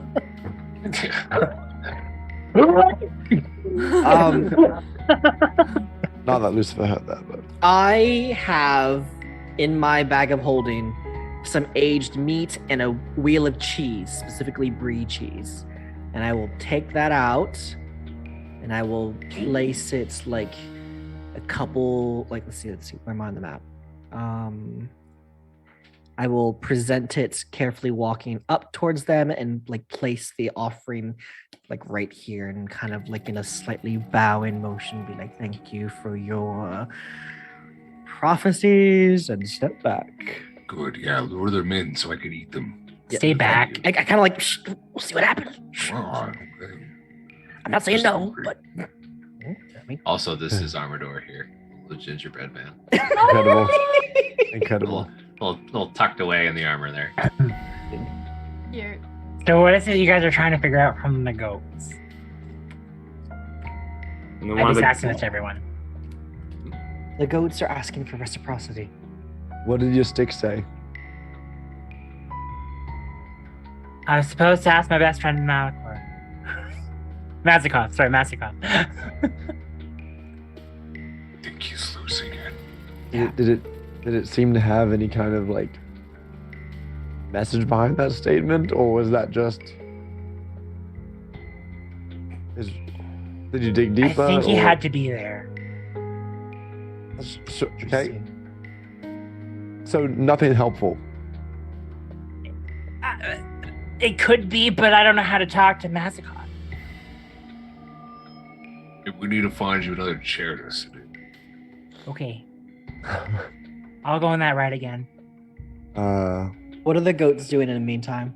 Yeah, You put down wheel of cheese and some meat. Some like dried jerky meat, kind of, yeah. So 2 pieces of food.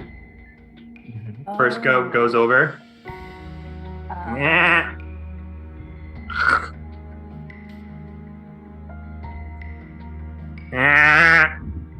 Takes the meat, starts to trot off. The second one hits it with its nose a little bit. And cheese? Doesn't seem too happy about the cheese. Yeah. But eats it anyways because it's a goat. They'll literally eat metal. And the third one, noticing that there's nothing there, I quick kind of shimmy around, and I have some rations. 4 pieces of candy. Wait, no. Abby pulls on Quincy's thing. What? Yeah. What? He holds up one of the jars of honey from the bees.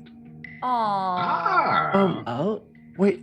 Lucifer turns to Abby. Abby, can't you talk to animals? I know. That's why I was asking what you guys wanted, but no one wanted to answer me. Yeah, that's fine. Abby, sometimes I don't even know who you're talking to at this point. That's fine. Me neither. Yeah. Abby, would I'll you take like the to jar of speak- honey and place the jar of honey down as well. Abby, would you like to try your Sure, but conversation like, skills? yeah, we just give them food. Do we want more than that? I don't know. What do you want me to do? Abby's very confused. Do you want to talk? Do you want to make new friends with these goats? Is what I'm I asking. would love to make new friends. Abby's all freaked Please, out. my friend. what do you Let's think? see what they do. Let's see what they do. The goat starts to trot over to the jar of honey down there. This is a large thing. This is like a fucking pygmy horse pretty much at this point. As a goat walking over.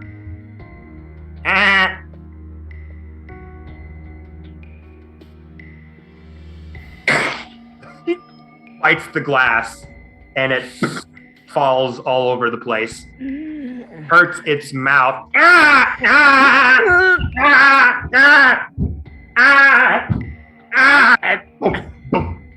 Trots off Oh, I'm sorry, sweetie. and runs away. Where did it run? Which direction? So these 2 goats walked off this way. third goat in pain ran off that way. Abby bolts after the goat. Which one? The one that ran away because it's in pain. Okay. Yeah. Lucifer leans over towards Arctron's like, you wanna put it out of its misery, or? No, I can go heal it. So I'm Abby, I like Lucifer's Yes. idea better. As you begin to run forward, Yeah. the rocks beside you start to Oh, come on. vibrate and shake, and you see some of the forms of the rock start to move as almost the boulders inside of these large stone-like statues begin to move and start to roll out towards you. But it's there, everyone, that we're going to take our first break. Oh my goodness. So we're going to take a quick break here, everybody. Stretch the legs, refill the drinks, and we'll be back in about 5-10 minutes. So don't go anywhere. We'll be right back. Woo!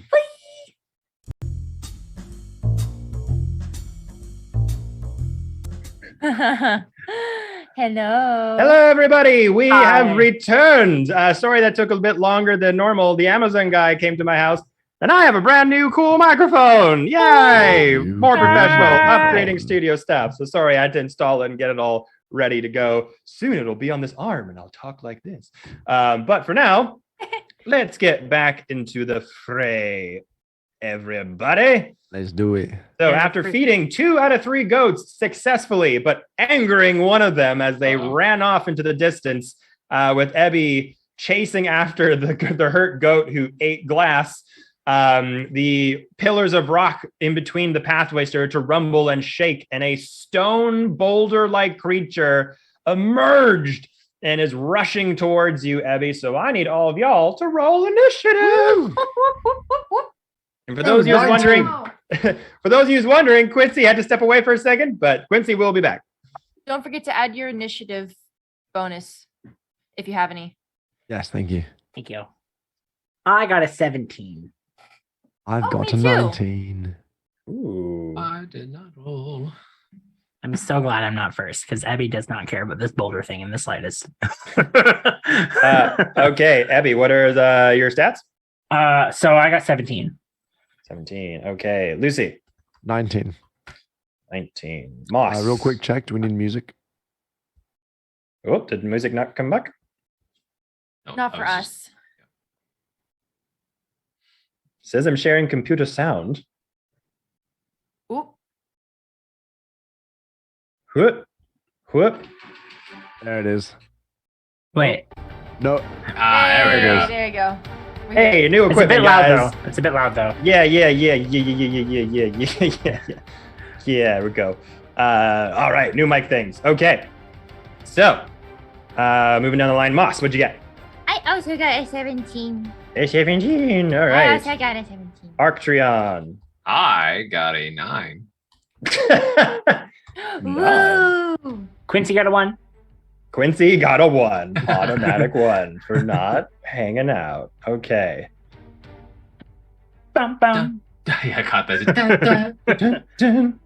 All right, so Lucy, you will be going first after the Galeb gets a surprise round on Ebby. Well, like, if Abby dies, bye people. Oh no. So this is a stone Galeb, not a stone golem. No, not a stone golem. Stone Galeb. Galeb to her. Let's see here. Try to persuade yourself out of a battle, Ebby. Hi, rock creature. I'm sorry. I don't know what I did to piss you off. Last time I stepped on its head, but you know. Oh, that's right. Yeah, that was in the Swamp Kingdom.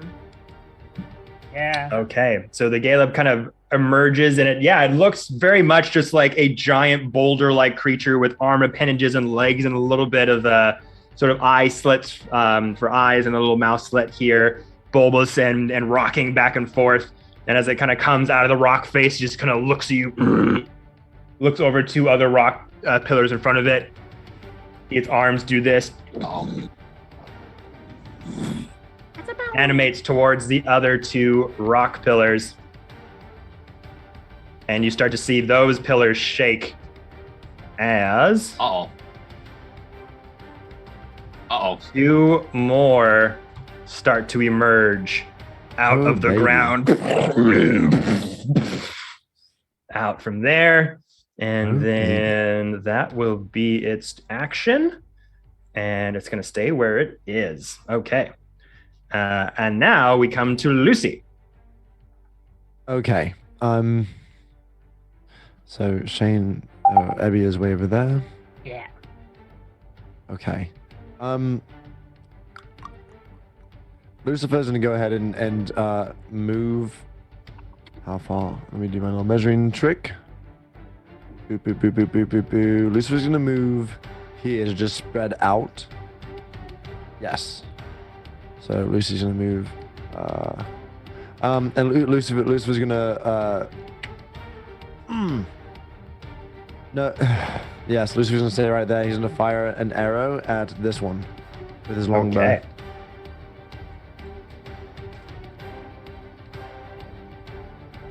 Okay, that's an 18 plus 4 to hit. So 22. That'll definitely hit. Roll damage. Okay, so that's a 1d8 plus 1. 1d, that's a 10. Forgot to organize my dice. My apologies, you guys. Okay, so 1d8. That is a 6 plus 1, which is a 9. But I also have those braces of archery. And I gain a +2 bonus to damage rolls and ranged attacks. So that's a +3. So that's a 6 plus 3, which is a 9. I can do math. I can maths. So that's 9 points of damage on the first one? I'd like to fire it a second time as well. Yeah, for sure. That's 9 points of damage on the first one. Okay. So rolling again. Yeah. That is a 15 plus 4, so a 19 to hit. That'll hit as well. Are you hitting both of them on this guy, or is it one on this one and one on that one? Nope, just yeah, no, the first one will be on the far one to the left, and then the second one will be on the one nearest Abby. Okay. The damage on this one is the D8, which is another 6 plus the enemy. Yes, +3, which is the 9. So it's a 9 to the one on the far left, and then 9 to the one nearest Abby. Okay, so 9 points of damage to both of them. As Lucy kind of start to run forward, take center stage, take out that awesome compact metal bow that you acquired earlier. And the armored bracers sort of lighting up as you go to pull back in the bow, and they start to sheen your arrow this light blue hue, and actually cracks through the rock hard hide of the boulders. Big chunks of their body fall out as they start to emerge from the boulders, or from the spiked rock faces there. So good job there. Did you want to move? Oh, you did. Okay, cool. I did move. What all I want to do is have Star move one of itself here, and the decoy of itself here, if that's possible. So for or do they have to stay together? Star, yeah, they kind of stay together. So they're kind of like reverberating between each other. So it makes Star very hard to hit, but they're not like shadow copies that they can move out too far ahead. Perfect. Okay. And that will end my turn. Perfect. Okay. Go team. After that, between Ebby and Moss, who has the higher dex? Probably Moss. Me. Moss. Okay, so you're gonna go first. Okay, so I'm gonna. Or alternatively, you two could decide who wants to go right before each other. Cool with Moss going first. Okay. Okay, I'm going to bound forward, jumping off of this rock, which I hope is not animated to the right of Archeon. And then I'm going to make I can only go right here. I believe I still have 10-foot reach, right? Yes, with my glaive. I'm gonna make a glaive attack at it. Okay. So I'm gonna unsheath it, and I'm going to strike for my first hit. Ooh, that's a nat 20. That's a nat 20. Oh, inspiration going to you for a reroll.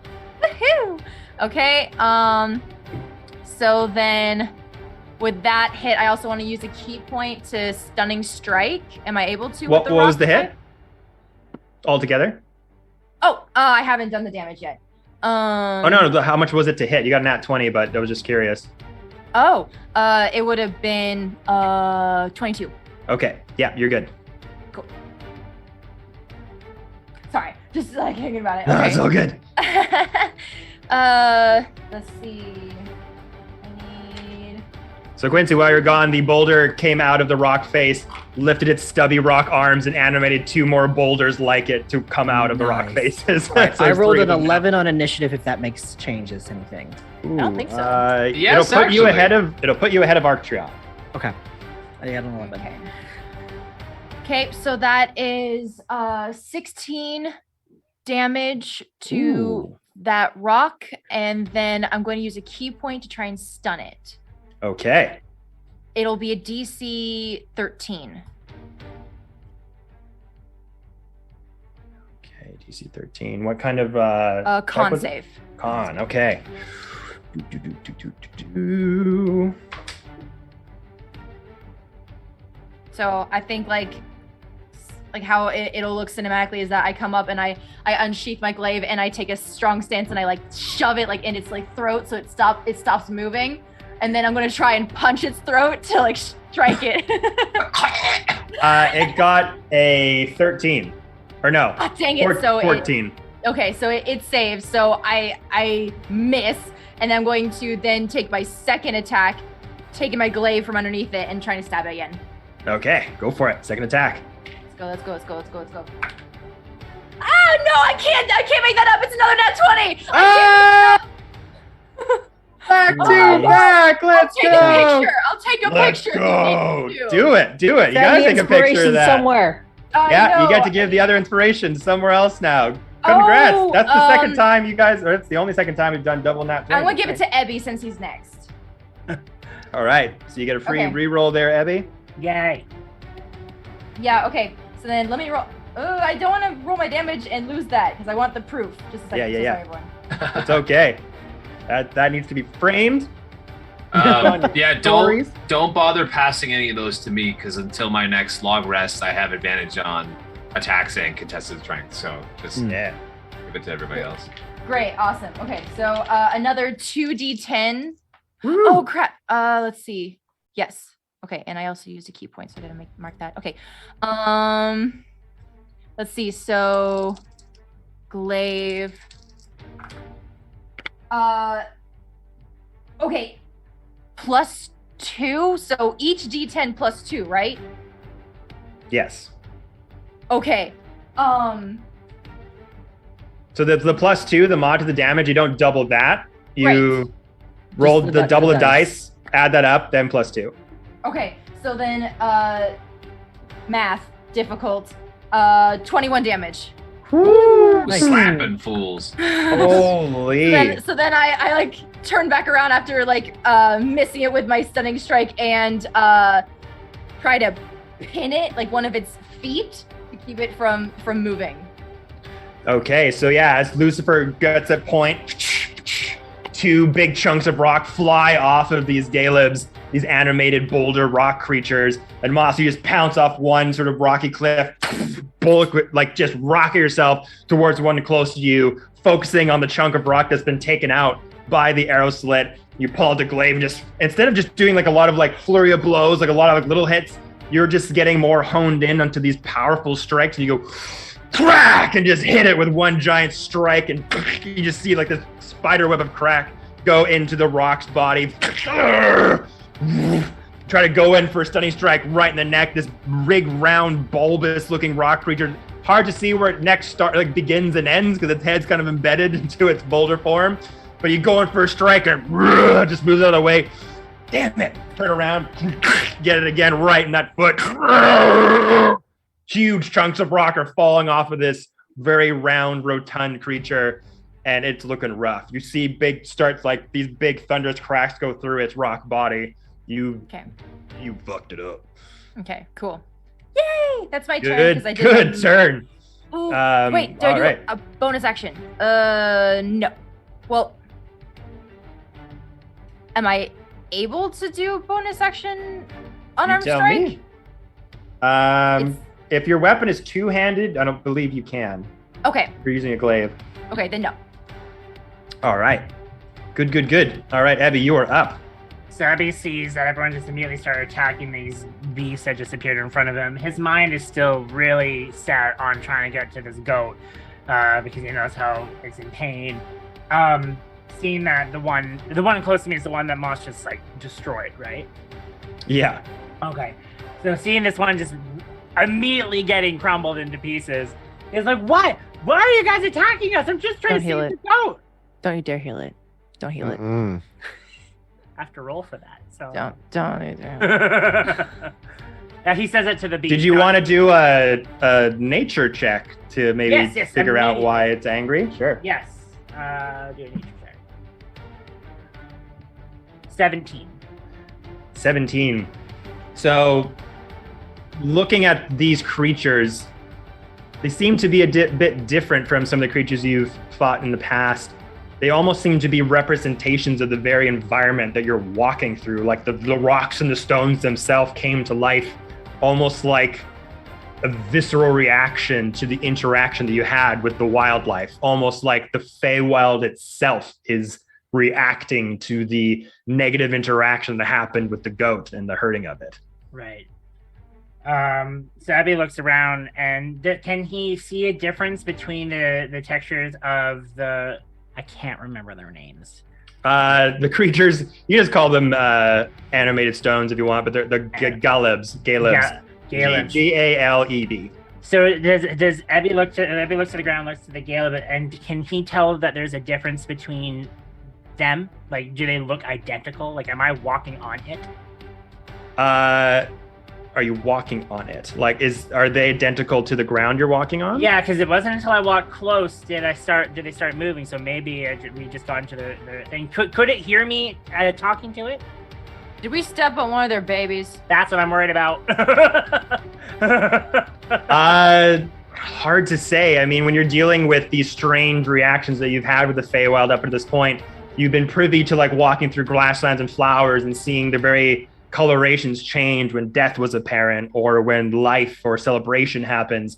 The Feywild is everything you're interacting with. The ground you step on, the air you breathe, the flowers you touch. So who's to say? Maybe, it could have been from the wrong reaction or the course meeting with the goat and hurting it as part of like the Feywild's children, perhaps. And it just had this visceral reaction to protect, very instinctual, animal-like. Right. It's hard to pinpoint what. All you know is that a negative reaction happened between you and these goats, and the Feywild seems to be reacting to it. Okay, so Abby plays back in his mind all the things that basically have said in his own way. And he looks to the ground and like he really wants to have this goat. That's his top priority because he feels bad. So he thought if the rocks came alive in that sense, he's going to be careful because he still wants to move in case and he does not want to die. He's gonna get on his knees and put his hands on the floor and really like try to hope that his emotions can be felt in the ground, that all he wants to do is help and save this goat from possibly being injured even more, and that he's sorry for awakening these things at the same time. It's like just true passion and kindness went through him and hope to save this goat somehow. Well, the goat has already sort of hopped its way ahead in that path, sort of getting lost in the mist ahead. Yeah. So,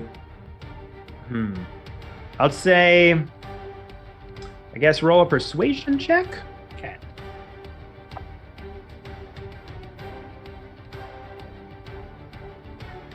I'm using whatever that thing is called. The inspiration. Yeah, I'm just re-rolling that. Oh, it fell out.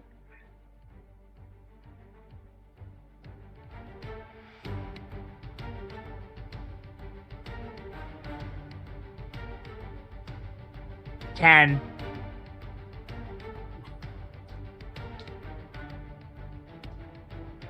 It was a 15, but it fell out. Yeah, so you kind of get down on both knees and you just start to contour in the ground, just like sending good vibes to the earth.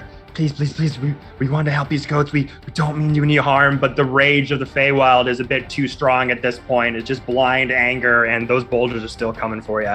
Okay, so does Abby sense that this doesn't change anything? At the moment, it doesn't appear to. Abby doesn't notice it? No, you notice that the boulders are still coming towards you, so Okay. it doesn't seem to have any effect change as of yet. Abby sighs, and then he decides to jump and fly in the air out of arms, but just up and move back a bit. He's too scared of getting killed. so he's gonna move back a bit. All right. But he's gonna hold a heal action. Just in case. Hold a heal for what? In case when your friends get hit, or Yeah. just the first one that gets hit in this pattern. Well, okay, he's so he doesn't want to cast. Is there a way? I don't know if I'm able to do this, but he doesn't want to cast it right away. But just like in case someone gets hurt. So holding an action, you just have to be very specific of what the situation is that the reaction happens. So you can say, I'm going to hold my heal until Moss gets first hit. I'm going to hold my heal until the next person that gets hit takes damage. You know what I mean? Like, you've got to be kind of specific of what that will be. So holding the heal until someone gets a good significant amount of damage. Okay. Great. Done and done. So Abby flies up, kind of goes down your knees like, please, we didn't mean anything by it, but God damn it.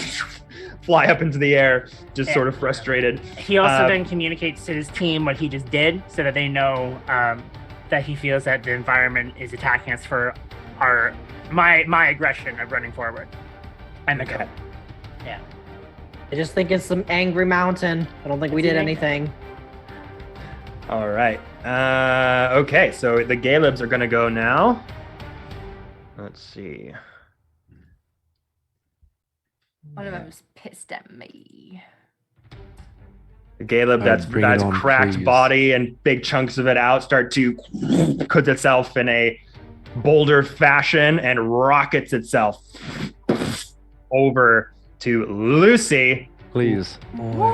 I'm so happy I fucking flew in the air. Oh my god. Please come ask me, my friend. I'm just excited they're getting closer, that's all. 100%. No, same. Bridge that gap yourself. Oh man. That is gonna be actually 17 to hit. That is a miss. Oh, I thought it was. No, sir. Okay. Yeah, that's all I can do. So yeah, it just starts to rolls over to you and tries to slam into the rock wall. Do a bit of a cartwheel out of the way, skid on the rock ground with the metal bow out, your arrows, taking one out, ready to face it on, but it did indeed miss. Okay. What else we got here? Wow. I love fights so much. All right. Oh my this God. one starts to step out from the rock wall again, sees moss, curls itself into a massive boulder, rolls itself over to you, Moss. Okay. Oh, that's a nat one. I am rolling shitty. Can I hop on top of it and start dancing on it like it's like the circus? Yes, of course you can. Yes! Make me, just for fun, make me an acrobatics check. Oh, I'll gladly do that. That's a +6. 15. 15. So yeah, so it starts to roll over. You just use your glaive to kind of hop yourself off the ground and just start rolling backwards as it's rolling around. I got as it this slowly one! move forward. Okay. And then our third one here. Great. Yeah, it is also gonna roll. It's gonna walk 15 feet. There. Okay. That is their turns there. And then up next we have Quincy. All right, sounds good. All right, what I'm gonna do is let's see, they're not close enough together here, but What's the one that looks pretty most beat up right now? The one that went after Lucy. One after Lucy. I'm gonna presume that Lucifer's okay with I'm that. fine, buddy. Thank you for checking. So 5, 10, 15, 20. Do one more. Okay, I'm gonna go ahead and move just there. We got 5 more feet of movement after this. I'm gonna go ahead and take a card, place it face down on my gauntlet, and cast Shatter at this one back here. Okay. So Shatter is a Constitution saving throw of 14, but because he's made of stone and inorganic material, he's got disadvantage. Ooh, baby, I love the way. Nice. Okay. So disadvantage. Oh, that was an 18, but then it was a 7. All right, cool. So you get a full thing of some wonderful 4d8. It is a 4 because it's 3 normally, but I'm sending it through the thingy. So that is 7 plus 6 plus 2. 7 plus 6 plus 2 is 15. 15. Okay. What kind is that? Just 15. Just If it's thunder damage, lightning damage? It just says damn it. Oh, it's thunder. Yeah. Just Okay. shatter that there. Bonus action, I'm gonna go ahead and activate the protector one more time just to see if it gives us higher temporary hit points, but it doesn't. So it's fine. Okay, no worries. So again, you rush out with everyone kind of flailing out into the zone here. Everything whips out again. Puts up this bright, radiant energy that kind of surges through your hand, able to direct it as the Galen comes in your view. Bam! And then rocks it on its side, its big bulbous form, its tiny little legs like flailing like this as it's trying to get itself back up upright. But yeah, good hit there. Awesome. Okay. I am done. All right, Arcturion. I don't even think I'm gonna need to rage on this one, to be honest. You can keep your rage going as long as you hit something. Your rage continues. Well, I am going to. Okay, Armador. I'm just gonna. You're gonna experience rage. Hi-ho, Silver, away! Actually, you are gonna stay right here on the rock. Oh, but come on, I can take it. Let's do it together. Oh, that's so great. Oh, you want to do it together? I mean, of course, Robador's not afraid of some stupid animated Let's put it back boulder. on. Absolutely. Okay. Please. Okay. Hold Use on. some magic familiar. Nice. Extended claw. Scratch the eye, and I will enter full rage. Oh, I adore Which that. means that I get to use my. I forgot I have bolstering magic. You've got a lot of stuff, man. I have a lot of. I'm starting to accumulate things. D8. Wild Surge. Let me hit that. Wild Surge. 6. 4. Number 4 is magic infuses one weapon of your choice that you are holding until your rage ends. The weapon's damage type changes to force and it gains the light and thrown properties. With a normal range of 20 feet and a long range of 60. If the weapon leaves your hand, the weapon. So again, that great axe. Oh my god! Like a one-handed weapon to me, Jesus. that giant axe that I wield. I was gonna say, have it be Armador. Yes, Ride the lightning, mother effer! Ninja Star! Ninja Star! Yeah! That'd be so funny. But no, yeah. But I axe is will. good. I will. You know what? I enrage. will. If you want to flavor throwing Armador in place of your axe, I'll allow it. But just for your flavor if you want. Like reskinning your axe to look like Armador. Wait, so the damage of the axe, but it's Armador. Yeah, just for Oh story. my Oh god, my God. do it! Oh, absolutely. Take Oh, the absolutely. Ninja Star and just All throw right, the buddy. dandelion. Okay, you ready? And I like poke him in the Sir, back, and I he just. was grown ready. All right.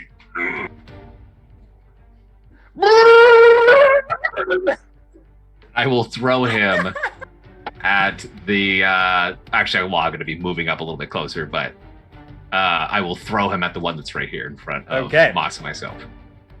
All right. Roll to hit. I'll do it. And he'll do 2 attacks.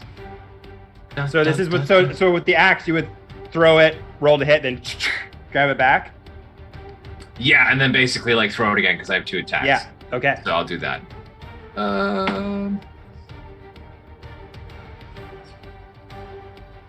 15 for the first hit. Miss. Yes. Ooh. Oh wait, I had advantage on attack rolls. Excuse me. Oh yeah. So 19, and I crit with 19 because I have the Yeah. butcher's bib. Oh! Right. Yeah, that's right. Let's That's go. one. Holy shit. And then 18 on the next one. Yeah. Plus Both 7, hit? so that's yeah. Yeah, both Okay. hit. First one's a crit technically, so 1d12.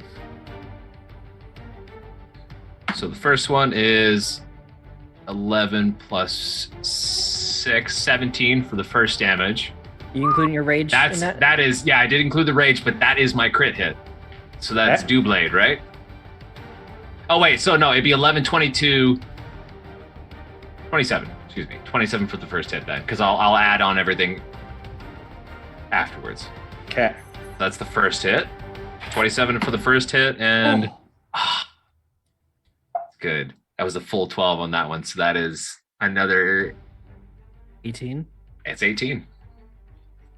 Good God. You grab Amador with this little toothpick metal rapier. He's like, "You sure, buddy?" He's like, "Let me at him, good sir. I was grown ready." And then he goes, and like, "All right." Spin around a little bit like a discus throw. And like a typical anime fashion, with the top of his dandelion like bursting through flame, like coming through the atmosphere. Little One. stars like whipping past Mockmore. Literally seeing that crack that Moss did. That's kind of open, like a weak point. Amador just like a speeding bullet, like a falling star, just and almost like an anime style goes through, and you wait a moment. Nice. The whole thing bursts into a million pieces. Amador bounces off of the rock wall, jumps back over to you, grab him. Nice job. Nice. I think this is the birth of a beautiful, destructive friendship. Little high five. Good luck. Don't patronize me. I'm dangerous. That man just did like 30 something hit points of damage. Okay, so Damn that right. needs to be merch now. Don't patronize me. I'm dangerous, little dandelion. Dandelion. I didn't line with a little rapier. Absolutely. Okay. And so I moved 5, 10, 15, 20, 25, 30. I literally have 5 more feet. So I'll move. But I can throw him. Wait, no, that was both attacks. Yeah, you threw, you missed, and then you did another one. Oh no, you re-rolled. So you attacked twice. Yeah, so I already attacked twice. Bonus that's action. my bonus rage. action rage. That's it for me. Okay. Lots of good stuff. That was Cool, cool, great. cool. First round of combat done. Back to the top of the round with Lucy. Yes, sir. 2 Galibs left. Okay. Let's see. This one is that's a bit too far for me. And this is ice over here, right? Yeah. Great. So, knowing that this one is pretty well handled and actually quite beat up already, Lucifer is. There's so many cool things I could do. What do I want to do? Problem with D&D, so many cool things to do. I know. As we level up, there's gonna be more and more things. Lucifer is going to move here. No, he's gonna go. He's gonna go right here. No, here. Yeah, right here. And he is going to throw. Yeah, he's gonna throw one of his hand axes at this one. No, you know what? He's gonna throw both hand axes at this one. And then he's gonna do something with Star right afterwards. Okay. So roll for the attacks. Pull that up. Hand axe. That is a 7 plus 6, which is a math 13. Miss on the first one. Okay. Oh my god, roll the same thing, 13. So you go to throw them. They just sort of get stuck in the boulder's hide, don't seem to pierce and do any damage. Like, king, and just fall to the ground. Okay. And so with that, Lucifer's like, totally cool. Meant it as a distraction anyways. And Lucifer whistles really high pitched. And what Star's gonna come do is, as he runs towards me, he's going to jump up from right behind me and jump from, and both its actual self and its shadow self is going to jump from my shoulders and is going to attack the giant rock creature with tentacle to the face. Midair. Technically, that's enough movement. Tentacle's a melee weapon attack, +4 to hit, reach of 5 feet, one target. And the it's a 1d6 +2 bludgeoning damage +2 1d4 piercing damage. If it hits. No, that is incorrect. Am I looking at a different thing? You are looking at a fully grown displacer beast. Oh. This is a I was displacer looking at a beast. Displacer cub. Kitten. I thought this was the small one. No. I have the official stats here from the book. Oh, I need to see the official stats because I was reading off of what I had. Yeah, I'll give it to you in a moment. But so the displacer beast basically has displacement, which makes it hard to be hit, and has a tentacle attack that's a +3 to hit, and if it hits, it does 4 damage. Great. You got this, kitten. You Slap. got this. Star. Absolutely. All right, so You never commanding know it how over. many hit points it has left. It's Who a knows, you can small finish little it. thing. So, okay, so going over, the little doubled kitten runs over to Lucy, bounces off of Lucy's shoulder, lunges at the big boulderous creature. Just like one little slap with its little spiked tail. Of course, I get a 19 when I crit with this thing. So that's gonna hit. So it does 4 points of damage to the Caleb, and just like a little like shaving of stone just gets chipped off it. And then I just So want proud. I just want to start off that little like pat, so I kind of bounce back and then just like be perched on Lucifer's shoulder, like ready for the next move. Arm displayed. Uh-huh. Because it has 6 arms, just the 2 little front paws, just like ready to strike at a cute moment's notice. Okay, after that we'll go to Moss. Ooh, okay. So let's see. I think I'm just going to just hit with my glaive. So, wait, am I still on top of it? top of this Technically, one. yeah. Going. Well, I can't.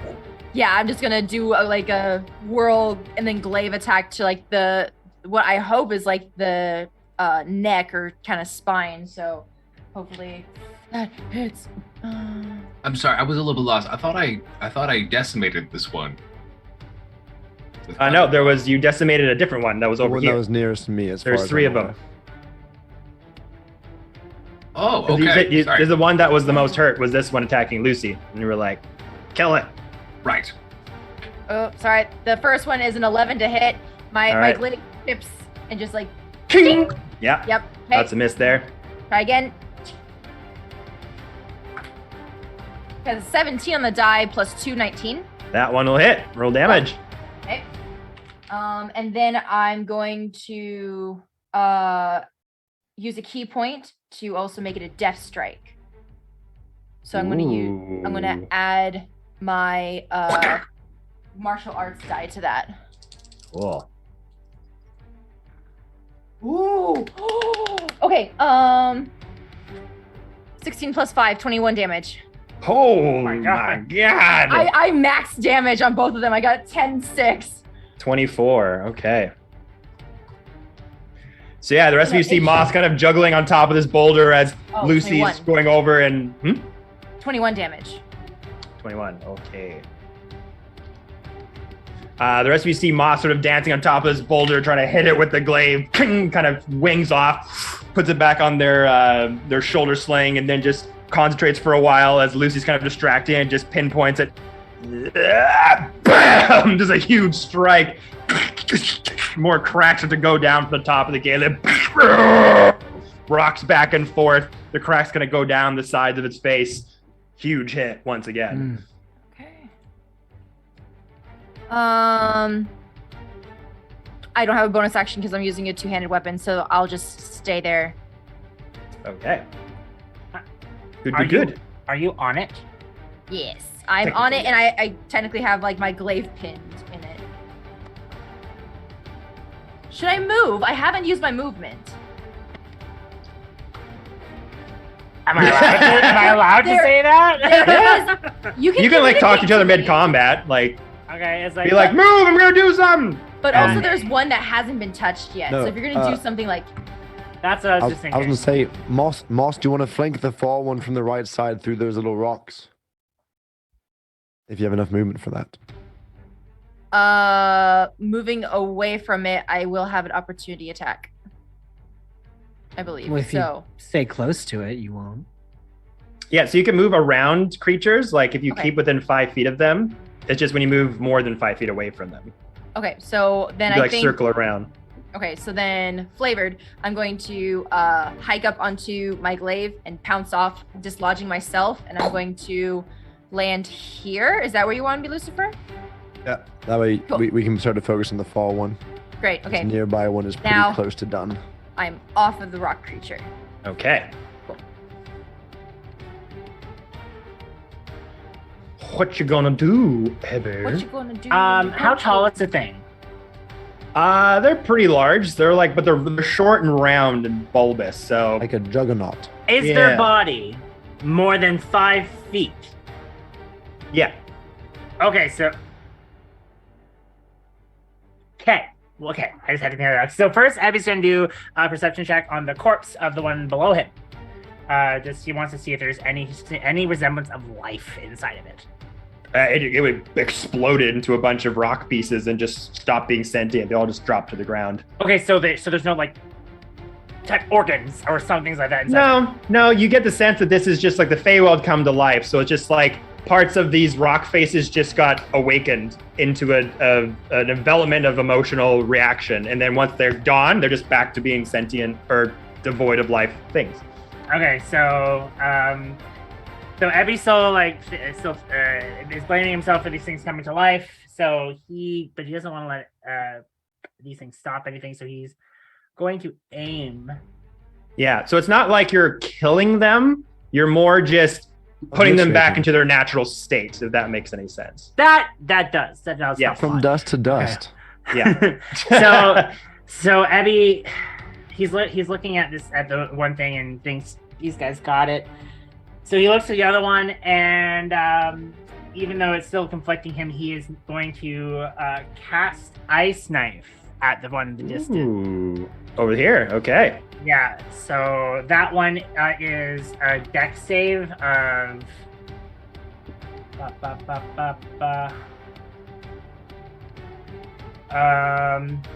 15. Dex save of 15. Oh, 13. 15 exactly. Okay. So does that mean it hits still, or? So that means it missed.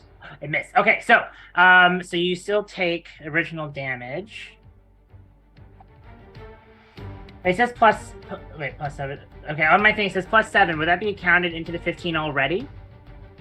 It depends where it is. There's a mod to hit and a mod for damage. It says hit/DC. This is plus 7.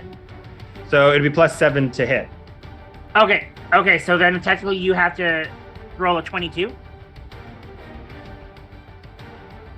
Well, then I would have. No, sure. Okay, it's already 15. Okay, thanks, Gordy. Okay, so you're taking 2 damage from the ice knife hitting the thing.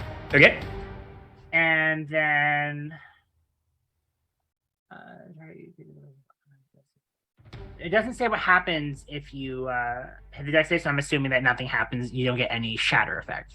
Yeah, if I saved, then any extra things probably wouldn't have happened. So okay, we get nice and sort of whizzes by the bulbous rock face of these Galebs. Just a big chunk of rock falls off, and a bit of ice falls to the ground. It sort of becomes a little pool, and then by the side of it, but just kind of scrapes off it, and still moving forward.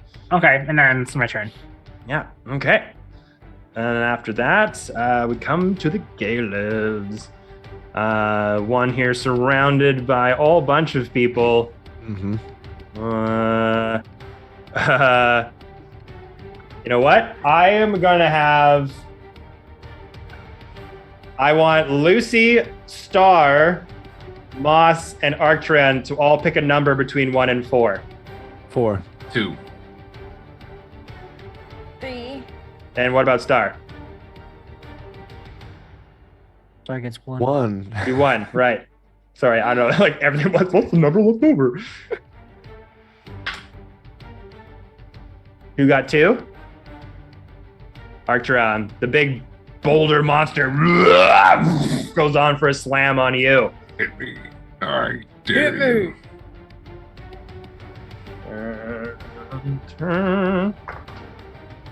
Ooh. And I can't even use 26. Yeah, that would probably hit. Yeah, that would hit. Question. It's like 10 above my AC. That just hits. 15 That points is of bludgeoning damage as this massive rock arm just hits you right in the face.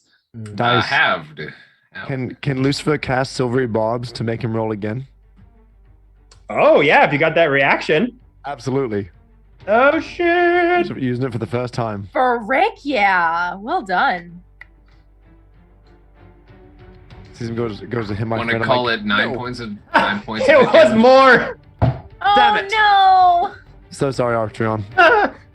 It was an 18. Yeah, it was an 18 on the die, and then I rolled a 19. Okay. But maybe the damage will be less. No, the damage will still be fine. Oh, okay. Well, and it still has So to use the lower roll, so it would hit anyways. But then I can choose. Arctron, do you already have advantage with your rage? Oh, yeah, I got a lot of advantage on things. Quincy or Jackie, who wants the advantage for your next turn? Wait, you got inspiration. Who's up next? Quincy's up next. It's a part of silvery barbs. Oh, well, give it to Quincy. Quincy, you have advantage on your next roll, buddy. Cool. Thank you. So what's my damage then? 9? 15. 15, but it's halved. 7. 7. Actually, wait. Oh, no. No, you're right. Never mind. Forget what I said. Lucy, that works. And yeah, you take 7 points of damage from the rock hitting you. Just goes into the face in almost like a Superman-like fashion. Just like just the stuns stone you for a like moment. crumbles a little bit. Yeah. And it starts to hurt. And you headbutt its hand away from you. Okay, so that's going to be its turn. And then the other one.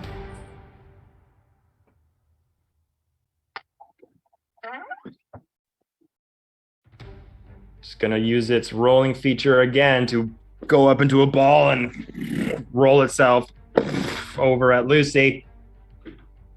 And technically the cat, unless you want to throw it out of the way. Well, since Star's up on my shoulder, it'll depend on this thing's attack. Okay.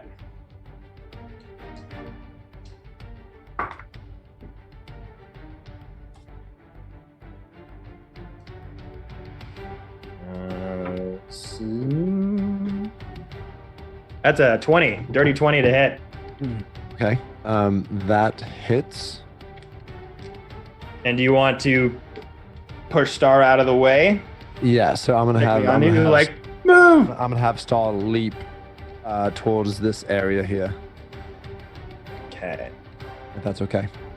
So they can't leap that far. They'll just be down, kind of behind you here. Totally cool. Initial hit. But yeah, so you'll take that, and then you'll get some extra damage added for the movement of him rolling at you, like with the boulder. Yep. So this is going to.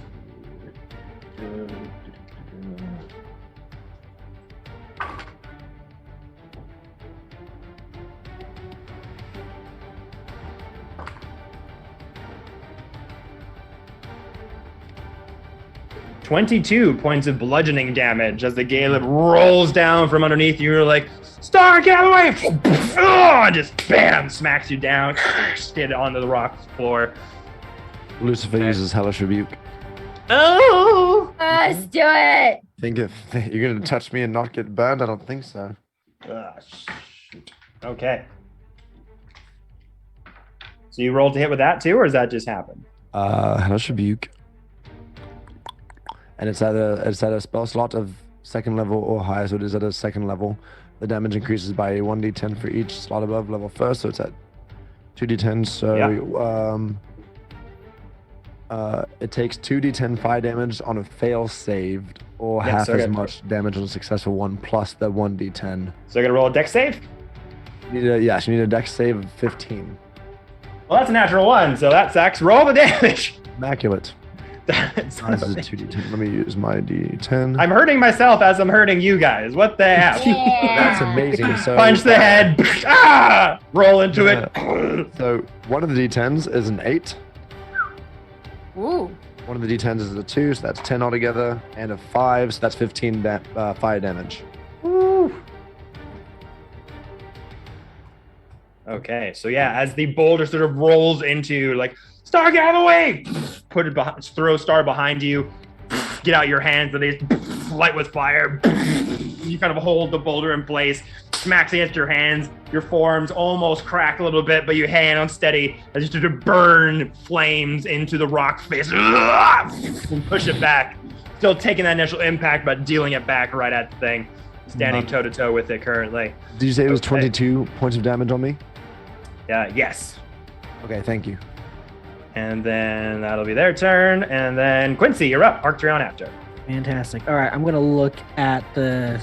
Perfect. They're like right where I want them to. We're going to go ahead and do Shatter once again in the middle here. And so both of these guys have to do a disadvantaged con save of 14. Oh, you sons of bitches.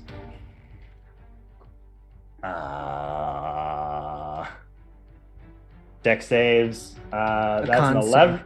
A con save. Oh, that's a bit better. One's a 4. Yeah. One's a 14.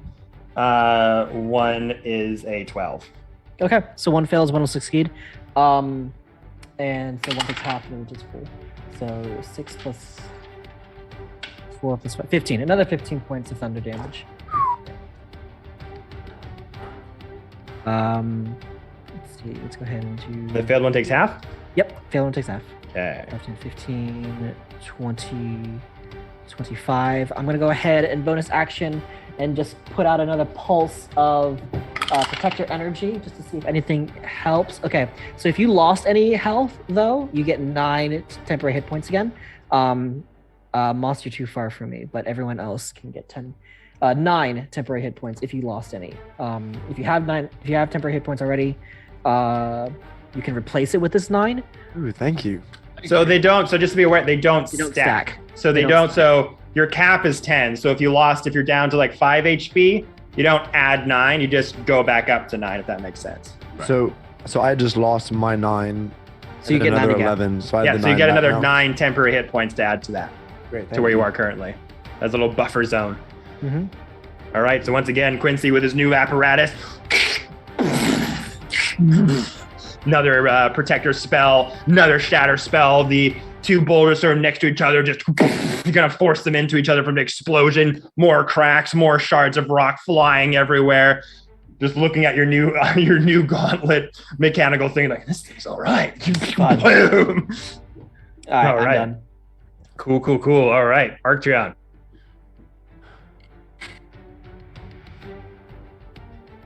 For one more trip. Oh yeah. Let me out of my have a lust for rock blood. I'm gonna huck him at the one that's in front of me. So this will be a disadvantage because you're too close to throw.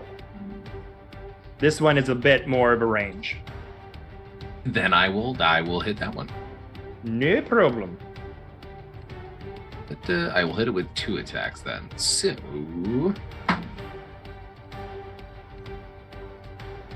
10. I know I'm gonna miss on that first one. What was it? 10. But I have 1 reroll. You've got inspiration if you want to do it. 1. Oh, that was much better. That was 18. That'll hit. 15, 20, 21. Yeah, it's like 20 something. Okay, and the second one. No. Scotland!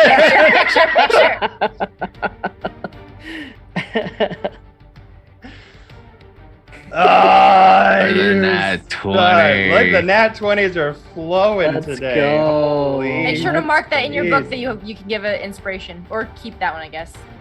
Right? Yeah, because you lost one to reroll, so you can keep that one again if you want. Woo! All right, so first attack, 1d12. Ooh. Oh, that was 1, 5, 6, 7. 7 on the first one. Ugh, that was really 7 low. damage on the first one. Okay. Yep, and then the second attack, which was the crit. crit one, it's 8, 8, 16, 22. Any bonuses to add? That was all the bonuses. Okay. Squeeze. So once again, this one doesn't do as quick as a explosive reaction as the first one, but as you're throwing Armor Door both times, this bulbous mass just starts to shrink down to size as you like a big chunk of rock just explodes from the side. Like a big chunk is now missing here, another big chunk missing off of here. Catch Armor Door back.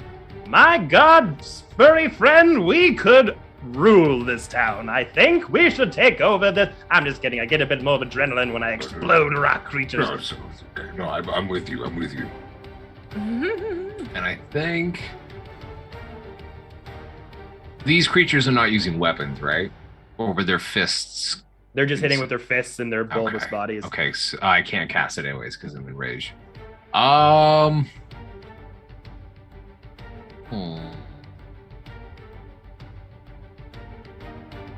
Bonus action. Bonus action, because he is now a light weapon, which would be considered a one-handed, because I'm throwing him with one-handed, I can make one more attack with him. Well, so this is technically still your double-handed axe, just for But story. it gets the properties of light weapons. Your axe does? Yes. Oh. Yeah, it gets the property of light and thrown. Oh shit. Well then, yeah.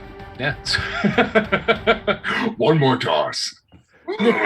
I love it. I'm just boomeranging a dandelion. It's so good. It's so 14, good. 56. Amazing. 21. Hits. It's Awesome. and another 16. As you're just about to get ready for another go, my friend. I am Amador, and I am the bringer of your destruction. Boom! Third time's a charm. Yes. Blows again into a million pieces as the dead sentient rocks just pebble to the ground. What are we gonna call this glorious moveset? The dandelion. The dandelion death of destruction. The dandelion. Oh my God, that couldn't be more poetic if the gods themselves could write Did it. you just get that? It slept me a little bit, yeah. Dandelion. I like it. Fucking Promise me you'll shout that out before every time you throw me. you bet. You bet. And that is the end of my turn. All right. That's great. Brings us back to the top of the round with Lucy. Toe to toe with this rocky, monstrosities creature that threatened your displacer kitten. I don't think I've not taken a mental note of that. So it's just this one left. Or actually, sorry, no, the one that exploded was the one you were fighting. So you're battling, you're like, you son of a... Are the hand, alright, that's okay. so are the hand axes that I hit it with, are those kind of strewn somewhere else? They're just on the ground in front of you. Okay. Lucifer is going to go in with his rapier. Lucifer's going to go and do a big jump overhead to slash once at one side of its neck, and then while flipping over the other side, use the second attack to try to hit the other side. All right. As you're doing this, Armador pipes up. Oh, I see, a man of quality. Indeed. Oh, let's go, baby. That is a 18 plus 6 to hit, so that is a 24. That'll hit. On the first one. I'm going to go ahead and roll hit for the second, if that's okay. Yep. That is a 7 plus 6, which is a 13, so no. No, so Right, one hits, that's one a misses. Great, okay. And then 1d8 plus 5. So that is 7 plus 5 for damage, so that is a 12. 13. Right? 12, actually. Yes, haha. I did 8 plus 5 instead of 7 plus 5. My apologies. So yes, I hit once with 12 damage to the side of his neck. Every bit counts as Lucy, you get up and take out the rapier once more. Start flipping around, slashing, and trying to get this thing stopping in its tracks. Big chunk of shale rock just falls to the ground as you see its form kind of getting smaller and smaller with each hit. So good job there. And I'd like to whistle for Star again.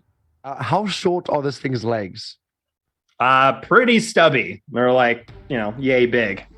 Okay, so I'm gonna have Star run around the back, like in between it and Moss, and do this little tentacle paw swipe at his like rock butt.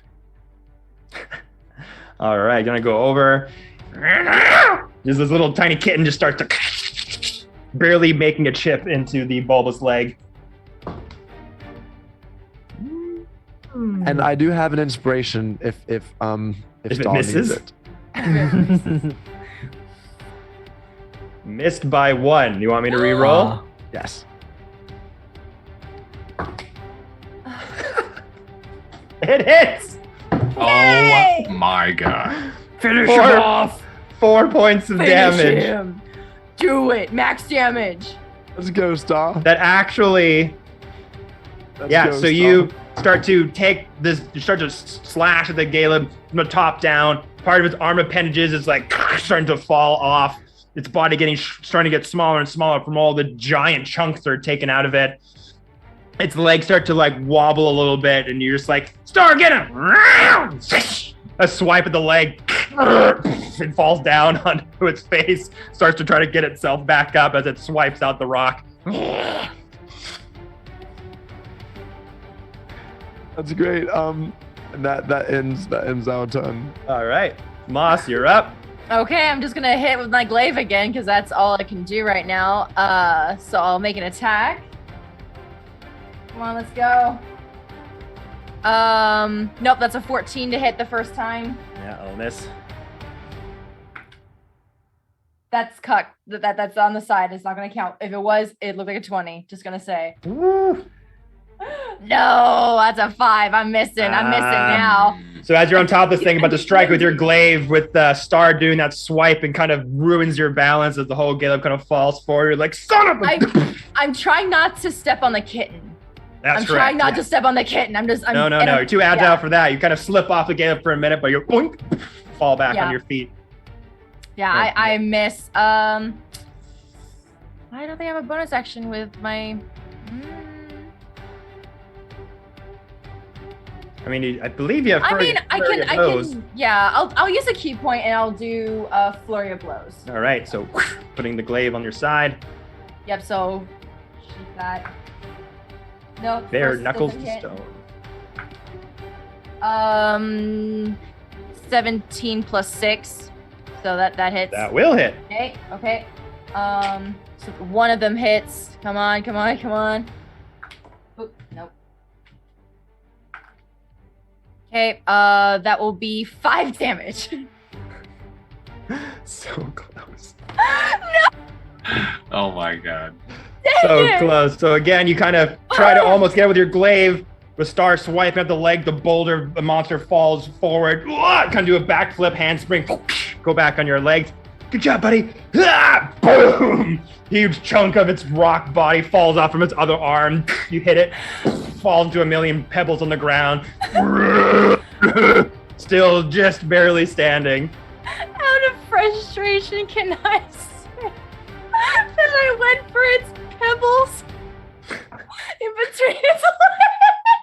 2 other fresh boulders clinking together. Oh, the pebbles. Fresh boulders. Fresh boulders.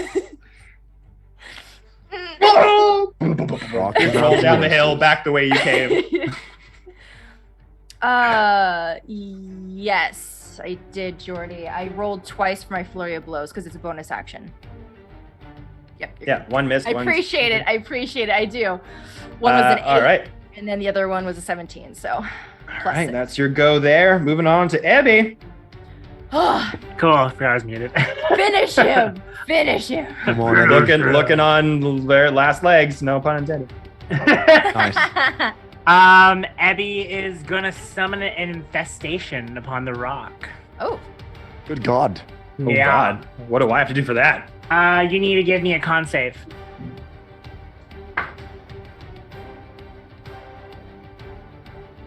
Ooh, that's gonna be good actually. That's a 21. Okay, what happens if you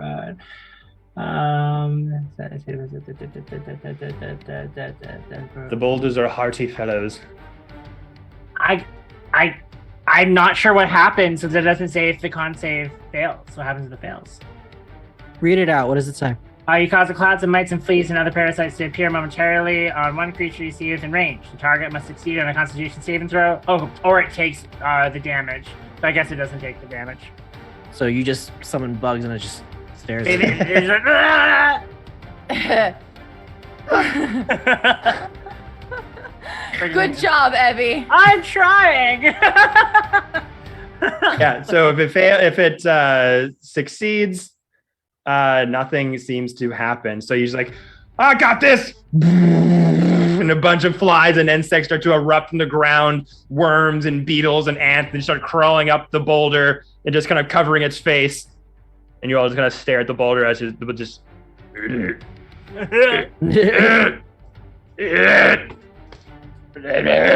Just seems very annoyed. Mm-hmm. Yeah, it has a cat on its balls. It's like a minor inconvenience. Yeah. Anything else, Abby? No.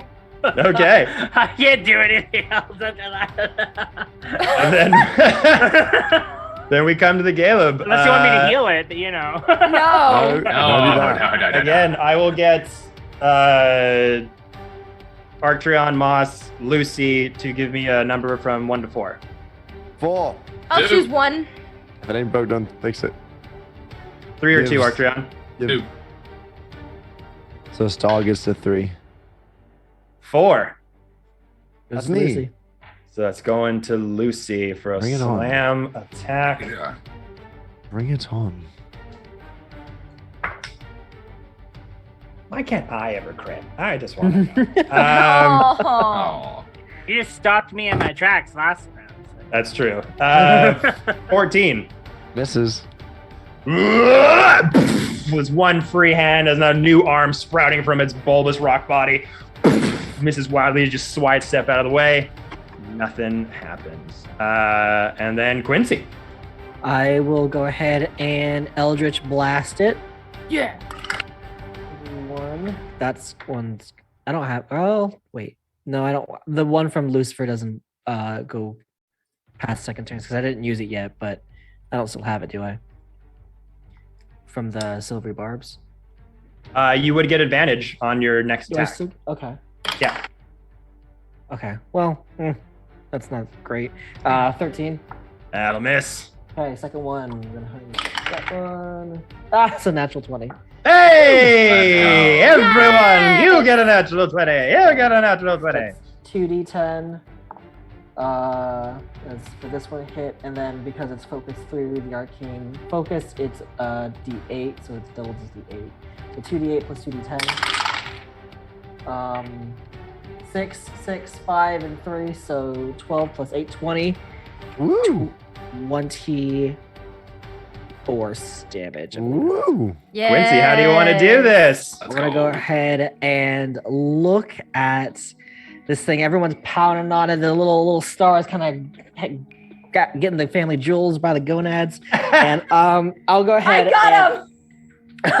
You're not going anywhere! Pull out a card from my tarot deck, go ahead and kind of infuse it. It starts to glow, place it on the gauntlet and have it run through, and you kind of see like just purple, blue, spectral, kind of a little bit of a yellow electricity cone, and shoot through that as an arc of eldritch purple blast goes ahead and just kind of poofs the Galeb into just a dust, and it kind of just kind of disintegrates into not just stones, but kind of almost like dust that just dissipates with a little bit of a sparkle in it. Dust to dust. So yeah, as the Galeb's trying to forcefully fight for its last bit of awakened sentience, suddenly Quincy, you put on that card, almost like a little tiny pinhole goes through the Galeb's bulbous forehead. I said bulbous a million times, by the way. Its large forehead.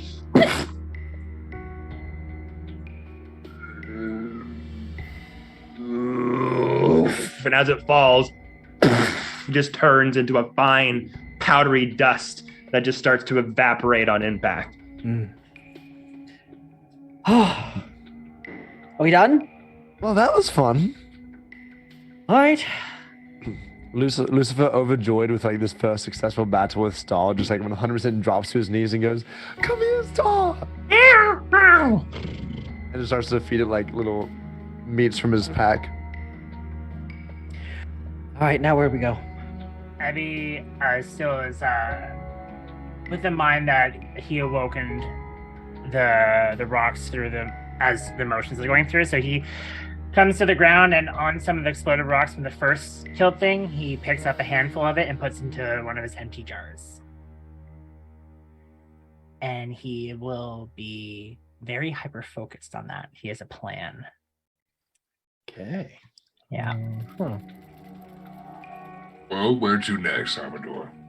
Oh man, I am full of so much adrenaline right now. You have no idea. That is amazing. I've never witnessed such immense strength and ferocity in my entire life. The fact that you can throw me and explode things at will makes me very, very happy. I might sprout another leaf. So this way, yeah. Northward, yeah, oh, now we getting directions? Well, I've got a good sense of direction, my good red-skinned friend. I'm just trying to put us in the right, I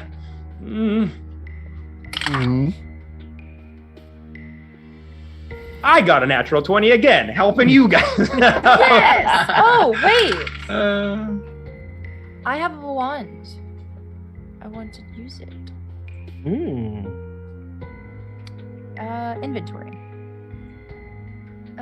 Okay, he went inventory. Inventory. Poke like that. It's because it's there. Okay. Is it the Wand of Secrets? Yes, it is. I would like to use one of its charges to see if within 30 feet of me there's a door or a trap. Head ahead. I was gonna say, what do you want your casting phrase to be? You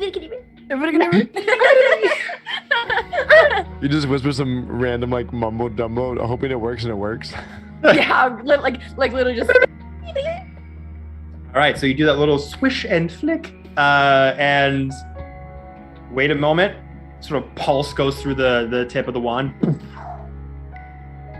Good radius. Nothing seems to ping back. Does my stick get jealous? Your stick seems to be jealous of something else at the moment. Yeah. She's very sleek and slender. Okay, just thought I'd use it because I haven't used it yet. All right, so with the nat 20 from Amador, forward march. I And trust points towards this entrance here. As I step behind Armador, or behind Archgun, I'm gonna go ahead and pulse another piece of energy from the Protector, and that was a 7 + 3, so you get 10 temporary hit points. So if you had one that was a 9, just change it to a 10. Nice. Very nice. It's protective. Very, very nice. Kind of nice. Thank you. Does that have a set number of charges? Or you can just keep doing that. You can just keep doing it. It's until the Eldritch Cannon goes away, kind of thing. So the Eldritch Cannon lasts for an hour. Gotcha, So gotcha. I can still, as a bonus action, kind of keep pumping this and kind of almost try to reset the temporary hit points for an hour. It's a walking tank right now. Jeez, that has 75 hit points. And again, Arcturion, what is your passive perception again? 14. 14, okay. Give me a survival check with advantage.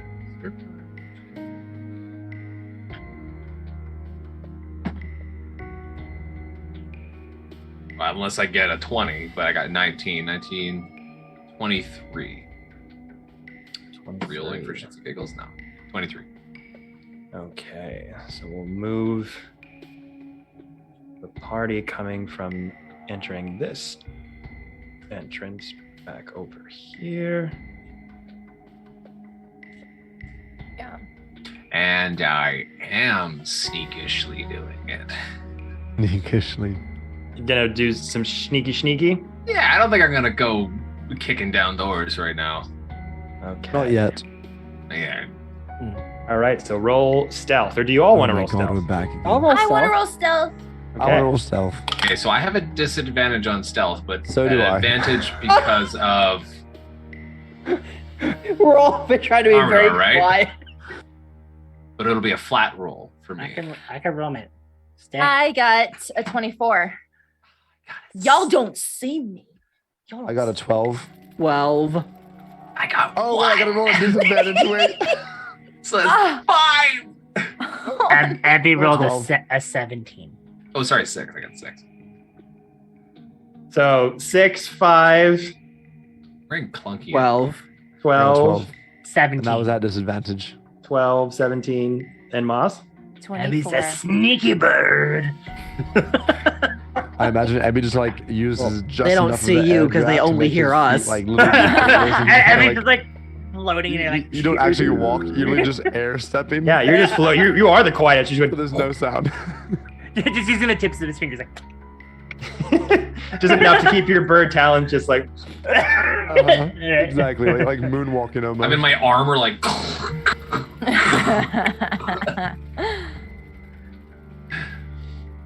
Okay, so for this part of Does Abby sense that the stick's jealous with him? from that remark, In yes. the first remark. Okay. So entering into this part of Yon, so yeah, you feel the ascension more and more as you're pushing forward. You kind of went up in little sidewinds for a while, then you found yourself kind of going more leftward, and now you're kind of making yourself sort of ascending up and up through this direction. Again, sort of the winding paths kind of going all around, rocks falling over, cliff faces turning into pebbles in wide open spaces. And you're looking back and you're looking down and you're starting to see the mist kind of starting to be enveloped by yourselves now, the further up you're getting. So the vision around is a little obscured, bits of mist kind of wafting by your eyes.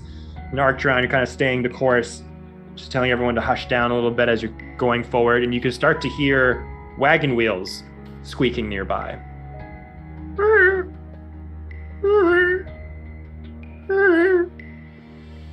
As this new plateau kind of opens to you, you see this wooden wagon chuddling forward on squeaky wheels, and it seems to be accompanied by a tall figure swathed in long robes and a cowl.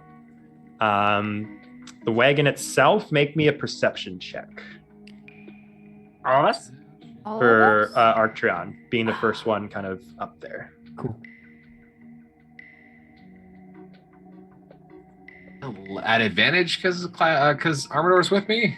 Otherwise, Sure. I'm getting a okay, thank God, because I got a swift 11. 18. 18. Ooh. So A lot better. the wagon appears to be painted with stormy, windswept landscapes. And part of its compartment is opened and propped. It appears to be carrying a puppet theater with like black velvet curtains kind of drawn across it. Maybe the Fool's Scepter is in there. Because if it's a little puppet show, there might be a little jester in there. And there might be a key. That's a This good is just idea. like, I love your creativity. Let's go check. One way to find out. Hey, stranger. No more sneak. I'm sneaking. I'm still sneaking. You can sneak I am around. no longer sneaky. Nope. So, all you see is long, dark, draped robes. The long hood atop. Cannot see the inside of what the shadow creates from the hood. You don't see a face. You don't see a skin color. You just see this ominous, tall, slender figure draped in robes, sort of black with a dark purple outlining the outside, and black gloves for hands. You can't even see the feet as the robes are draping across the dirt and little bits of gray dust kind of clamoring onto it. But you reach out and say, "Hello, stranger." The hooded figure stops. The wagon stops. Hooded figure that's kind of walking this way.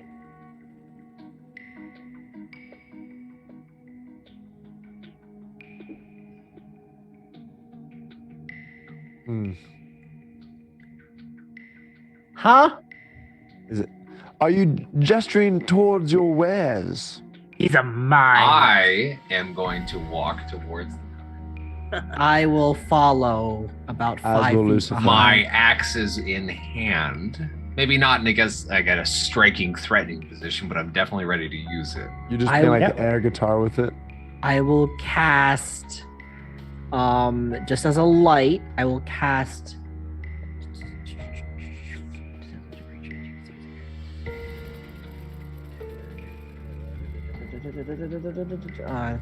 I'll just cast light. I'll just Okay. cast light. I also have that lantern that still has that unicorn beacon coals in it. If I kind of cast light, does the creature react to it at all?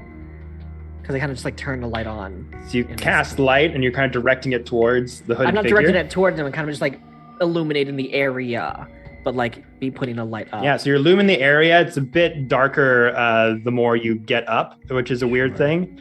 So definitely illuminates the main plateau area.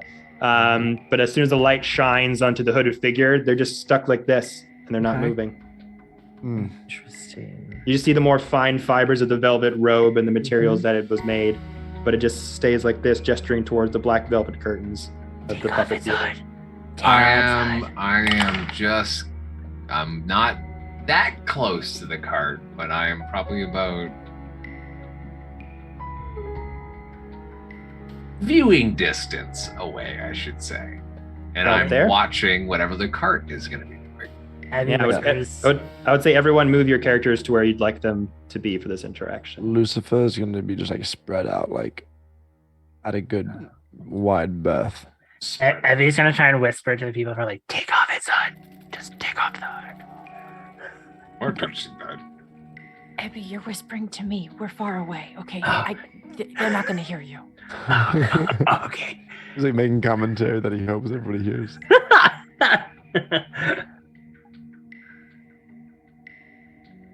I kind of lean forwards and kind of stare at the cart, waiting for something. Lucifer just goes, It's mahogany. "Let the show begin." Yep, that's a cart. So as the hooded figure is doing this, and you all start to sort of surround the wagon, Artron starts to lean in. Lucifer, let the show begin. Hooded figure suddenly puts their hands out and opens up the velvet curtains. And what you see inside is a bit shocking, to say the least. The curtains pull back and reveals a painted backdrop that resembles the massive tree stump that you once passed by to fight a very particular Herringong gang. More specifically, a very reminiscent stage being set of a very particular moment as you're looking at marionette versions of yourselves dancing around with a marionette lying on the ground of the leader of the Herringong gang. Blue scarf strewn about on the ground, Lucy's marionette self with a rapier holding true. And the rest of you situated around a crowd of Harengon that are painted on the back of the wagon, situated on a large wooden stump. Does Ebby see this from where he is? Yeah, you can all see it. All the marionettes are kind of acting around, being sort of animated to their own devices, reenacting this scene. No words are being spoken, but the actions very much mimic and expertly depict what that was like. Can I... And you see Lucy just sort of dancing around like this. The rest of you are kind of prancing up and down, looking around at the crowd. And then you see Lucy with his rapier just going for a strike on the laid dead animated depiction of Agdon Longscarf. And as soon as Lucy's rapier hits Agdon, this little red ribbon starts to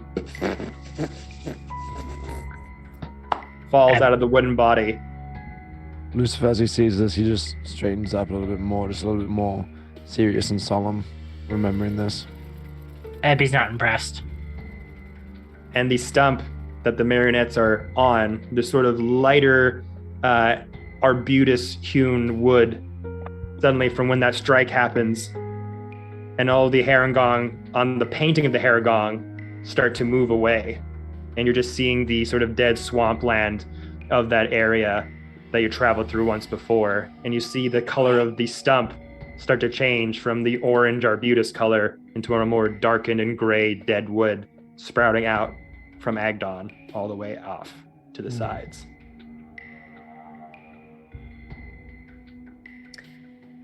I look at the hooded figure and just say, we've seen this, we've done this. Why this? What are you trying to tell us through this? Closes the curtains, closes them again, opens them back up, goes back to this pose. And a new scene is depicted. The replicas of your marionette character standing around a tiny replica of a wagon. Mm-hmm. And a banner emblazoned with the words, "To be continue," as this flap falls in front of the banner.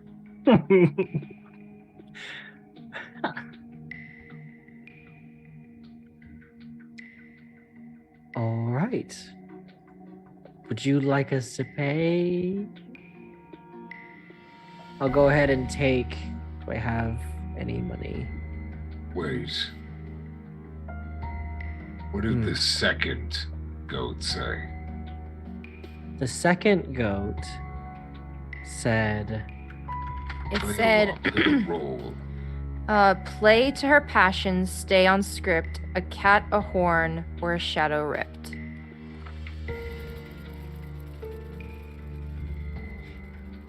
Because the banner that came down said, do we continue or to be continued? I want to look at the creature and be like, are you friend or foe or just a watcher? Nothing? So can I go up to the cart and cautiously, carefully make a motion to almost open the curtain again?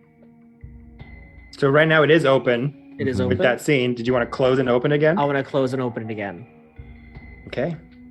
Go over. Close it. Open it. Everything's gone. Okay. I want to inspect the inside of the cart. Okay. Just like a quick perception check. Yeah. Perception investigation. Investigation, wonderful. 21. 21. You look around. That same painted backdrop of the swampland is there. That sort of stage of the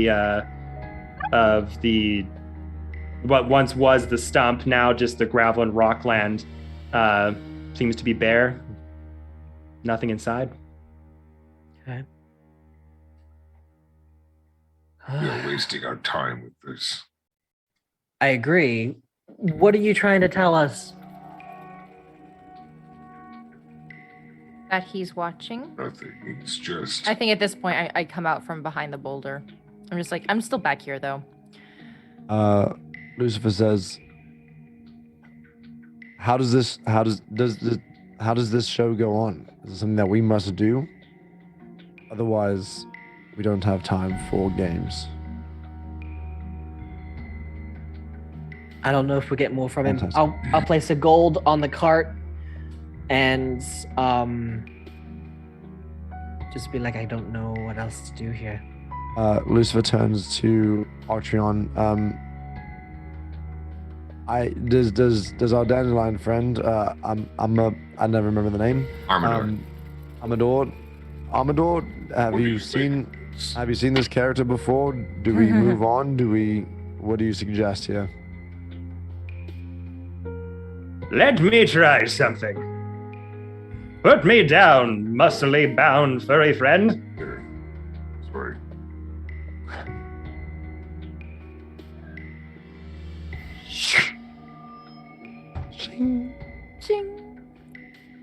Just starts waddling itself over with its slender stalk, big bushy yellow dandelion head, leaves for arms, leaves for legs, going to the base of this hooded figure that's still just staying like this. Just stabs it in the robe. The figure collapses. The whole entire robe falls to the ground like there was nothing inside of it at all. Illusion? Can I take the robe? From the folds of the robe, as Armador stands there with the rapier, the folds of the robe seem a bit stagnant, and then you see them start to move. Ugh. And an arm with the leather glove pops out like this, with a series of cards. Okay. Fans them out to create 5 of them. 1 for each of you. Oh God. Okay. You know, you guys, I'm not a big fan of games. I will go. Because it's war up games, and this seems different. Looking at the pile of the empty pile, looking at the cart. I mean, like, there's no reason to fear unless they give you one, right? I mean, does anyone do like an Arcana check or anything? I'll before we grab just one of get- the cards. Oh, okay. Center one. Okay. I will grab the second to the left. Okay. Lucifer will grab the last one.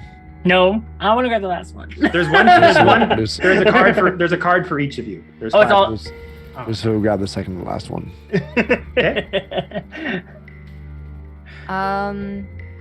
Let's see. I guess I'll grab the most right one. All right. So you each grab these cards one at a time, turn them around, and they look like tickets. Oh. Tickets to a show with a tiny puppet resembling each of your characters painted on it. And written under this effigy in script that you can all understand. The words say, "Good for one private audience with Endolin Moongrave. No strings attached." And that, my friends, is where we end tonight's session. Nice. Yeah. Oh my god. Oh boy. Ugh. Well, there you have it, everyone. Another chapter of Wild Beyond the Witchlight in the books. Thank you all so much for coming by our lovely chaotic Feywild story. We love seeing you guys here when we can do this. Shout out to all the players who made it. Good to see you all once again. Everyone around the table, love telling these stories. Thank you guys so much for continuing to check us out. Hopefully we'll have another one out for you guys. Maybe 2 weeks from now, maybe next week. We'll kind of talk amongst each other and figure out when we can do it. But just make sure you're following Dicecream socials and following all of these lovely creators to make sure you follow up on all the awesome stuff they're doing. So you'll always be caught up in all the stuff we got going on over here. But until then, next time, everybody, stay safe, wash your hands, have a good night. Bye-bye. Bye. Bye. Bye-bye.